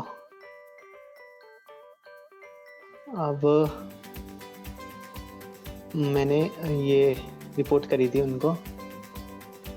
high team, I would like to report no rate limiting on sign up page with which leads to bulk of mails and can lead to denial of service और रिसोर्स ऑफ एग्जॉशन। तो मैंने सारा उसमें define किया, पूरी severity description लिखी, पूरा vulnerable. इस तरह से रिपोर्ट जाती है कंपनी को, कि पूरा ढंग से डिफाइन करके कि क्या है। ये देखो मैंने इसमें क्या किया, मैंने एक्सेप्ट लैंग्वेज में क्यू की वैल्यू मैंने वहाँ पे पेलोड डाला, और ये मेल आईडी थी, टेम्प मेल यूज़ कर रहा था मैं उस टाइम भी। तो यहाँ पे मैंने 0 से लेके 10 तक 0 से लेके 10 तक डाला था। तो स्टेटस देखो 200 आ रहा है। 200 का मतलब होता है ओके, कि मतलब सक्सेसफुल। 2 की रेंज के जितने भी एरर कोड होते हैं, इनको हम HTTP कोड बोलते हैं, एरर कोड नहीं। HTTP कोड जो भी होता है वो सक्सेसफुल के अंडर आता है। 4 आता है आपका क्लाइंट साइड, 5 आता है, 5 रेंज वाले आते हैं आपके सारे सर्वर साइड के जितने भी होंगे। तो मैंने ये डायल किया, इसके बाद ये किया। अब ये देखो कितने मेल्स आ गए, कन्फर्म आ गए। Now check your inbox, and 10 से ज़्यादा मेल्स आ गए उसमें। अब मैंने उनको पूरा रिपोर्ट, फिर मैंने इम्पैक्ट दिखाया कि इससे क्या क्या हो सकता है। कि ईमेल बॉम्ब्स एंड हैक में create denial of service condition against your email software and even your network and internet connection by taking up large amount of bandwidth and sometimes requiring large amount of storage space. तो अब मैंने इनको suggestion भी दिया कि रेमिडिएट क्या कर सकते हो। और रिकैप्चा नया, इसमें सबसे बड़ा इशू पता है क्या था। तो एक्चुअली उनकी मेन वेबसाइट पे उन्होंने रिकैप्चा डाला हुआ है, और यहाँ पे उनका रिकैप्चा नहीं चल रहा था, तो उन्होंने लिखा भी हुआ है कि ये एक टेस्टिंग के लिए हमने वेबसाइट दी है। तो मैंने कुछ यूआरएल भी बताए और बाउंटीज जो मिली थी, हम इन बाउंटीज को खोल के दिखाते हैं। नो रेट लिमिटिंग पे जो बाउंटी मिली है, नो रेट लिमिटिंग के $2000। ये देखो, इन्होंने याहू पे फ्लड किया था, तो याहू ने इनको कौन है, इनका नाम क्या है भाई साहब का, श्रेय शाह, जेरी नाम से है। तो इन्होंने ये रिपोर्ट किया सेम चीज़ की और पूरा रिक्वेस्ट इन्होंने दिखाया और इनको याहू की तरफ से $2000 की बाउंटी मिली। ये HackerOne की रिपोर्ट है, इसमें $500 मिले। इम्प्रॉपर वीकनेस क्या थी, इम्प्रॉपर ऑथेंटिकेशन। तो इन्होंने NordVPN वेबसाइट पे किया था, तो इसका था फॉरगॉट पासवर्ड पे और उसका था साइन अप पेज पे। तो फंक्शनैलिटी एरर कहीं भी हो सकता है, बट इन्होंने जो डिफाइन किया हुआ है, जैसे इनका रिप्लाई क्या है मैं वो भी दिखा देता हूँ। तो ये देखो, hi, thank you for your vulnerability disclosure, unfortunately our policy, उन्होंने पॉलिसी में भी डिफाइन किया था। तो एक्चुअली उन्होंने ब्रूट फोर्स, मैंने वो पूरा ढंग से पढ़ा नहीं था कि brute force testing to determine whether rate limiting is in place. तो उन्होंने वेबसाइट का वो भी बताया जो उन्होंने, और इन्होंने ये भी बोला कि हम इस रिपोर्ट का रिवॉर्ड नहीं दे पाएंगे, और additionally there are exponential back off and rate limiting already in place for that enter. तो उन्होंने कुछ चीज़ें उसके लिए इम्प्लीमेंट कर रखी है, ऊपर से उन्होंने अपनी पॉलिसी में डिफाइन किया था, तो हमने पढ़ा नहीं उस टाइम, हमने ये गलती कर दी। अगर हम ये इसको ढंग से पढ़ लेते, क्योंकि यार बहुत सारा काम होता है तो बहुत कम टाइम मिलता है इस चीज़ के लिए, तो मैं उस चीज़ को पढ़ नहीं पाया था, और इन्होंने कहीं ना कहीं ब्रूट फोर्सिंग का दिया होगा। जैसे यहाँ पे इन्होंने स्कोप बताया है, यहाँ पे ये देखो इन्होंने डिफाइन किया हुआ है कि इसके लिए एलिजिबिलिटी वॉइड है, रिवॉर्ड नहीं मिलेगा। तो यहाँ पे देखो इन्होंने ये लिखा हुआ, brute testing to determine whether rate limiting is in place for a particular API और पीस ऑफ फंक्शनैलिटी। तो इस वजह से मेरे को नहीं मिला। तो आप यहाँ देख सकते हो कि इन अटैक को अगर मैं परफॉर्म करूँगा तो मेरे को रिवॉर्ड नहीं मिलेगा, अगर इनसे अदर कोई है तो मेरे को रिवॉर्ड मिल सकता है। तो इन्होंने तो CSRF भी हटा रखा है, वाह। चलो कोई नहीं, उनकी मर्जी। तो ये है हमारी दूसरा नो रेट लिमिटिंग का लाइव अटैक। तो ये सारी चीज़ें लीगल हैं अगर आप पूरा डिस्क्लोजर प्रोग्राम के साथ करते हो। तो उन्होंने डिफाइन करा हुआ है पूरा कि कैसे कैसे करना है, क्या क्या चीज़ें स्कोप में है, क्या नहीं करना, किस अटैक के हम रिवॉर्ड के पैसे देंगे, किसके नहीं देंगे। तो ये चीज़ें अब मैंने ध्यान नहीं दिया तो अगर मेरा टाइम बच जाता। वैसे मैंने ज़्यादा टाइम यूज़ भी नहीं किया था, 15 मिनट में ही हो गया था ऐसा। और मैं क्या करता हूँ कि मुझे पता है कि डिफाइंड अटैक है, तो मैंने बहुत सारे रिपोर्ट्स खुद से जनरलाइज्ड वे में बना रखे हैं, तो मैं उसमें एडिटिंग कर देता हूँ। तो ऑटोमेशन का पार्ट मैंने थोड़ा उस चीज़ में कर रखा है। अब यार क्वेरीज के लिए तो कैसे करें, एक्चुअली ना मैं वेबिनार ये वाला इसमें प्रोवाइड नहीं करता फंक्शनैलिटी। मैं 1 मिनट करता हूँ, 1 मिनट। अगर प्रॉब्लम है तो हम सॉल्यूशन भी निकाल देते हैं, कुछ ना कुछ सॉल्यूशन तो होगा।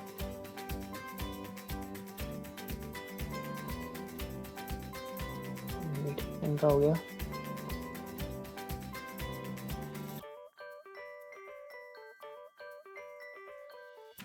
कई लोगों ने क्वेश्चन डाले भी हैं। ओके चलो मेरे को एक्सेस हो गया। Hello good morning, when will, अच्छा ये ठीक है। Okay somebody don't know Hindi. Okay, The Great Hack, My Robot, web series. Okay हाँ, ई सर्टिफिकेट्स हैं एंड MX टूल बॉक्स या केशव, वेरी गुड। जो दूसरा मैं बता रहा था वो MX टूल बॉक्स होता है।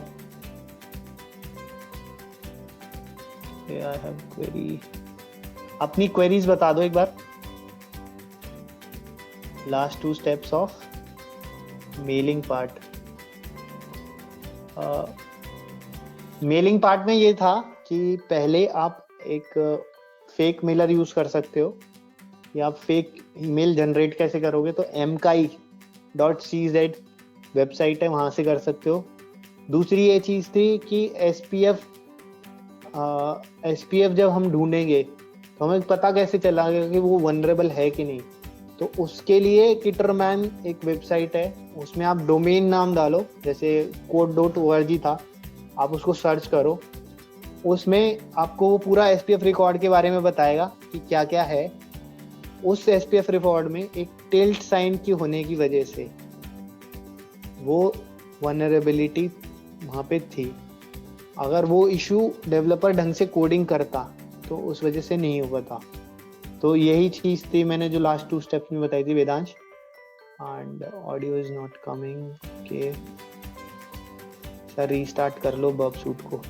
अरे रीस्टार्ट नहीं, एक्चुअली ये मेरा लैपटॉप नहीं है, वो कॉन्फ़िगर्ड नहीं है। इवन मुझे लगता है कि सर्टिफिकेट भी इसमें वो नहीं होगा। Why can't we make any system hack proof? So ये Pundarik Saurabh, nice question, but मैं इसका जवाब दूंगा कैसे। मतलब हैक प्रूफ कोई भी चीज़ नहीं हो सकती, मतलब there is always a possibility. कई बार सिस्टम हैक प्रूफ होते हैं बट एम्प्लॉयज ऐसे नहीं होते। कई बार ऐसी इंफॉर्मेशन हम एम्प्लॉयज के थ्रू निकलवा लेते हैं। तो human error is always there. जब तक ह्यूमन एरर है, even machine can not be hack proof. तो हमेशा सिस्टम हम बना सकते हैं ऐसा, मतलब कोशिश कर सकते हैं, और हो सकता है कि वो 99.99 सक्सेसफुल हो भी, बट हमेशा कहीं ना कहीं किसी ना किसी चीज़ की कमी रह ही जाती है। तो इस वजह से हैक प्रूफ कभी भी नहीं बन सकता। और ह्यूमन एरर तो ऐसी चीज़ है कि मतलब आप उसको डिनाई ही नहीं कर सकते। हम बनाने वाले भी तो हम ही हैं यार इन सिस्टम को, और कभी मतलब ह्यूमन तो कभी ठीक हो ही नहीं सकता इस चीज़ में। Anything else?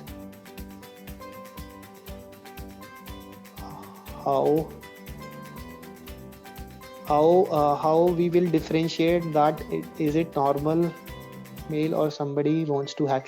तो बहुत सारी चीजें हैं। एक तो पहली चीज आप क्या कर सकते हो, आप चेक कर सकते हो, मैंने जैसे पहले बताया था कि क्वेश्चन मार्क आ रहा है जहाँ पे प्रोफाइल पिक्चर आती है, जैसे मेरा साइन लिखा है विश्वेंद्र वी लिखा आता है, तो वहाँ पे कई बार आपको क्वेश्चन मार्क लिखा आ जाता है। तो एक तो वो चीज़ है, डिफरेंशिएट कर सकते हो, आप पता लगा सकते हो कि यार ये मेल ऑथेंटिक सोर्स से नहीं है। फिर ईमेल की आप हमेशा डिटेल, हमेशा मतलब आप, मैं एक बार करके देखा देता हूँ, हालांकि मुझे बहुत टाइम हो गया इस चीज़ को करे भी। तो हम यहाँ से जैसे उनका मेरे को मेल आया, यहाँ पे ये देख रहे हो, standard encryption security learn more. तो जैसे मैंने इसको ओपन करूंगा,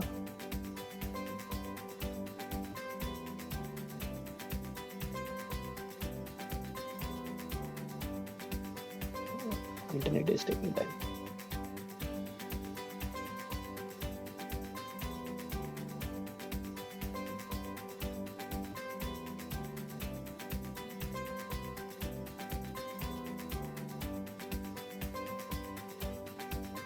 यहाँ से नहीं आता कोई नहीं।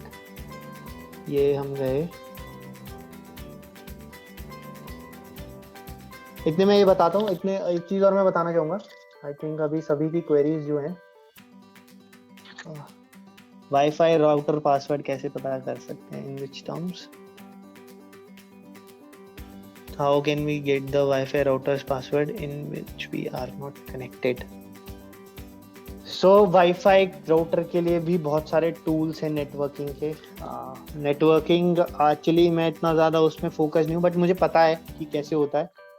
तो अगर आपको करना है तो आप रिक्वेस्ट क्या करते हैं कि एक मैक एड्रेस होता है आपका। तो मैक एड्रेस जब भी किसी भी राउटर को इन्फॉर्मेशन जाती है आप कनेक्ट के लिए, तो आप फॉर्ज्ड मैक एड्रेस दे सकते हो किसी ऐसे बंदे का जो ऑलरेडी कनेक्टेड हो, और किसी भी नेटवर्क की इंफॉर्मेशन निकाल सकते हो।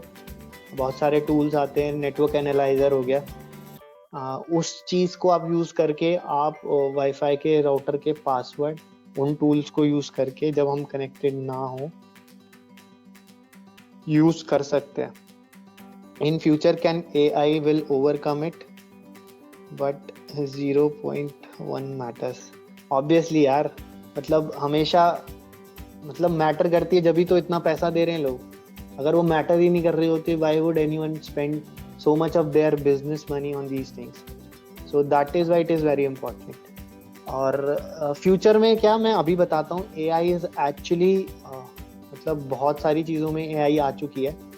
आर्टिफिशियल इंटेलिजेंस के जो भी हम आजकल क्या बताए, 24/7 वाली शिफ्ट वाला मैंने बताया था, ब्लू टीम के जो ये पूरा इंफॉर्मेशन सिक्योरिटी वाले लोग करते हैं, तो वर्क लाइफ बैलेंस खराब हो जाता है लोगों को. इवन इतनी सारी जॉब अपॉर्चुनिटीज हैं बट दे कैन नॉट, वो हायर ही नहीं कर पाते.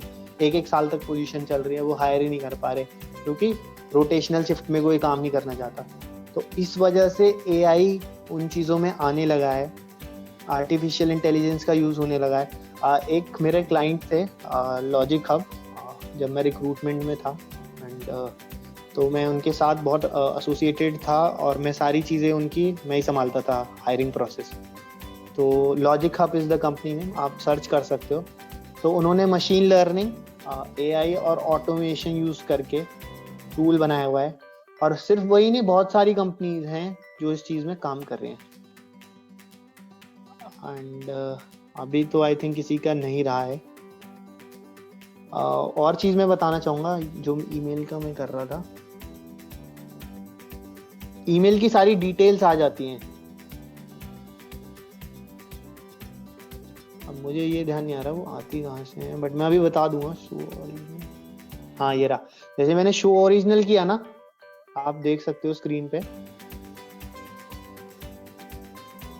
ये देख रहे हो पूरी रिपोर्ट. इसमें सारी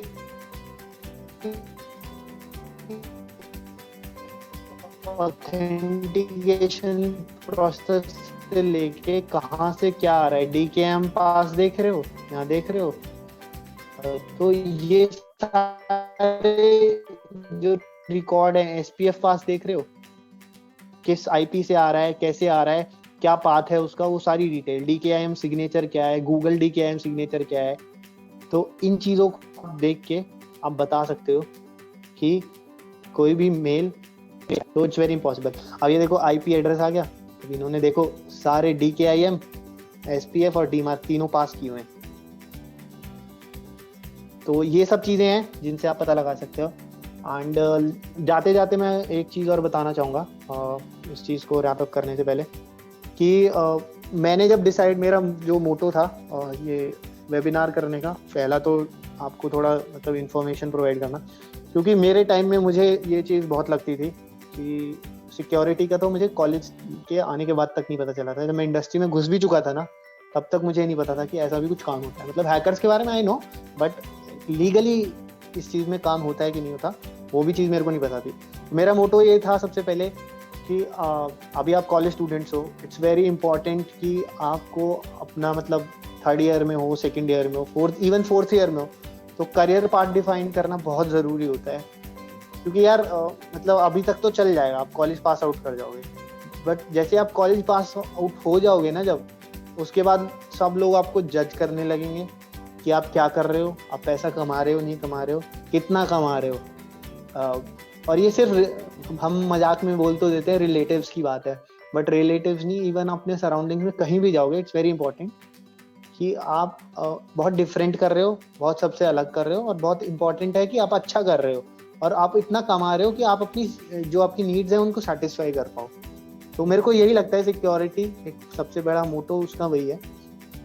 और दूसरा मेरा ये था कि मैं अभी सिक्योरिटी बान इस पैंडेमिक में ही शुरू करी थी, तो अभी उसमें बहुत सारी चीज़ें हैं, और मेरा अभी लॉन्ग टर्म प्लान ये है कि 1-2 साल तक भी उसमें काम चलता रहेगा. और मैं कुछ प्रोडक्ट लाने की सोच रहा हूँ. मैं सर्विस बेस्ड कंपनी नहीं खोलना चाहता, तो मैं उस पर भी काम कर रहा हूँ. I am in touch with various number of security developers, and उस पर हमारा काम अभी चल रहा है. सो आई कैन नॉट डिस्क्लोज अभी कि कितना होगा और क्या चीज़ बना रहे हैं हम, बट इन फ्यूचर आपको बहुत ही अच्छा एक प्रोडक्ट या टूल ऐसा मिलेगा जिसको आप यूज़ करके काफ़ी सारी चीज़ें अच्छी कर पाओ। तो क्योंकि सर्विस बेस्ड कंपनी बहुत है यार, बहुत, मतलब सिक्योरिटी में इतनी सारी है। और दूसरा ये है कि अभी मेरा सेशन चल रहा है, मैं कुछ क्लासेस लेता हूँ एडिशनली, क्योंकि तो इस वजह से मेरे को टाइम भी नहीं मिल पा रहा था। तो बट मेरा एक स्लॉट खाली है, तो मेरे इससे पहले सेशन में आमिटी में ले चुका हूँ अपने कॉलेज में, ऑब्वियसली एक शारदा यूनिवर्सिटी में ले चुका हूँ। तो अभी अराउंड मेरे पास 20 बच्चों का बैच है जो क्लासेस में लेता हूँ, और मेरे कुछ कोर्सेज हैं जो मैंने बनाए हुए हैं अपने हिसाब से। तो मैं उनको पढ़ाता हूँ बच्चों को, in terms of service provide करता हूँ। और जैसे ही मैं एक फीडबैक फॉर्म आपकी मेल आईडी पे शेयर होगा इसके बाद, उसमें वो डिफाइंड भी है उसके क्या क्या चार्जेस हैं और क्या टाइमिंग्स हैं सैटरडे संडे का, और कितना कोर्स, मतलब कितने वीक्स का कोर्स है। और and I can assure you guys कि अगर वो कोर्स आप पढ़ोगे तो आपकी नॉलेज जो सिक्योरिटी फील्ड में है ना, इवन अगर अभी आपकी प्लेसमेंट आने में टाइम है 1 साल, तो आपको एक होल्ड दे देगा कि हाँ यार मेरे को ये सारी चीज़ें आती हैं। और कहीं भी आप इंटरव्यू दोगे ना, अब इजीली आप उस चीज़ को पास आउट, मतलब अपना उसको इंटरव्यू को क्लियर कर लोगे और बहुत अच्छी जॉब लगा सकते हो। And even there are various number of companies जो ऐसा करते हैं, बहुत अच्छा पैसा देती है, मतलब 9-10 लाख का अगर पैकेज स्टार्टिंग में लग जाए, being from a private college, तो वो बहुत अच्छी बात होती है। And I hope you guys actually liked it. और तो ये मेरी एक लिंक्डइन आईडी है, मैंने सिक्योरिटी का लिंक अपनी वेबसाइट का लिंक दे रखा है, और मेरा एक यूट्यूब चैनल भी, आप प्लीज़ जाके उसको शेयर करो, सब्सक्राइब करो और लाइक करो, और देखो कि क्या क्या हो सकता है। मैंने थोड़ा उसमें और डिटेल में बताया हुआ है बेसिक्स का। एंड अगर आपको पसंद आए, और फीडबैक ज़रूर देना गाइस, इट्स वेरी इंपॉर्टेंट कि मतलब मेरे को पता चलता रहे कि मैं कहाँ गलत हूँ कहाँ सही हूँ, क्या चीज़ आपको पसंद आए क्या नहीं आई। तो thank you very much guys, it's very nice of you कि आपने ज्वाइन किया। And now I will hand over all the things. थोड़ी चीज़ वंशिका बताएगी आपको, उसको मैं हैंड ओवर कर देता हूँ। एक second,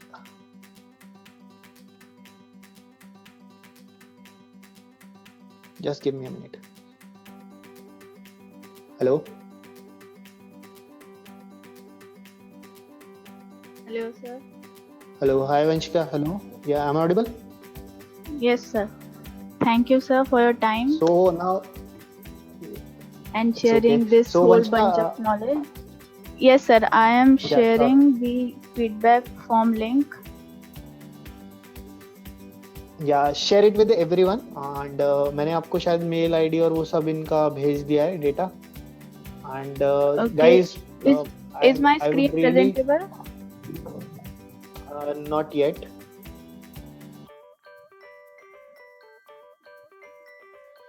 A feedback form you can share it with like on their mail ID, तो जिसको भी जरूरत हो तो मेल आईडी पे भेज देना। And it was really nice talking to you guys. Bye bye, see you. And अपना ध्यान रखें, घर वालों का ध्यान रखें, घर से बाहर ना निकलें। एंड बहुत सारी चीज़ें आप घर में रह के कर सकते हो। मैंने भी बहुत सारी चीज़ें, मतलब ये कंपनी भी मैंने स्टार्ट जब पैंडेमिक शुरू हुआ था तो मैंने सोचा था कि क्या किया जाए। लॉ ऑफिस का काम इतना हो ही नहीं पाता था, इतने प्रोजेक्ट्स नहीं आ पा रहे थे, तो मेरे को लगा कि यार इट्स हाई टाइम कि अपना शुरू कर लेना चाहिए। So thank you very much Vanshika कि ये सेशन तुम्हारे बगैर हो नहीं पाता। And thank you very much everyone for listening me. And अगर मतलब आपको समझ और वो आया हो तो फीडबैक जरूर देना guys, feedback is always important. Okay, bye bye. Okay sir, thank you. Bye.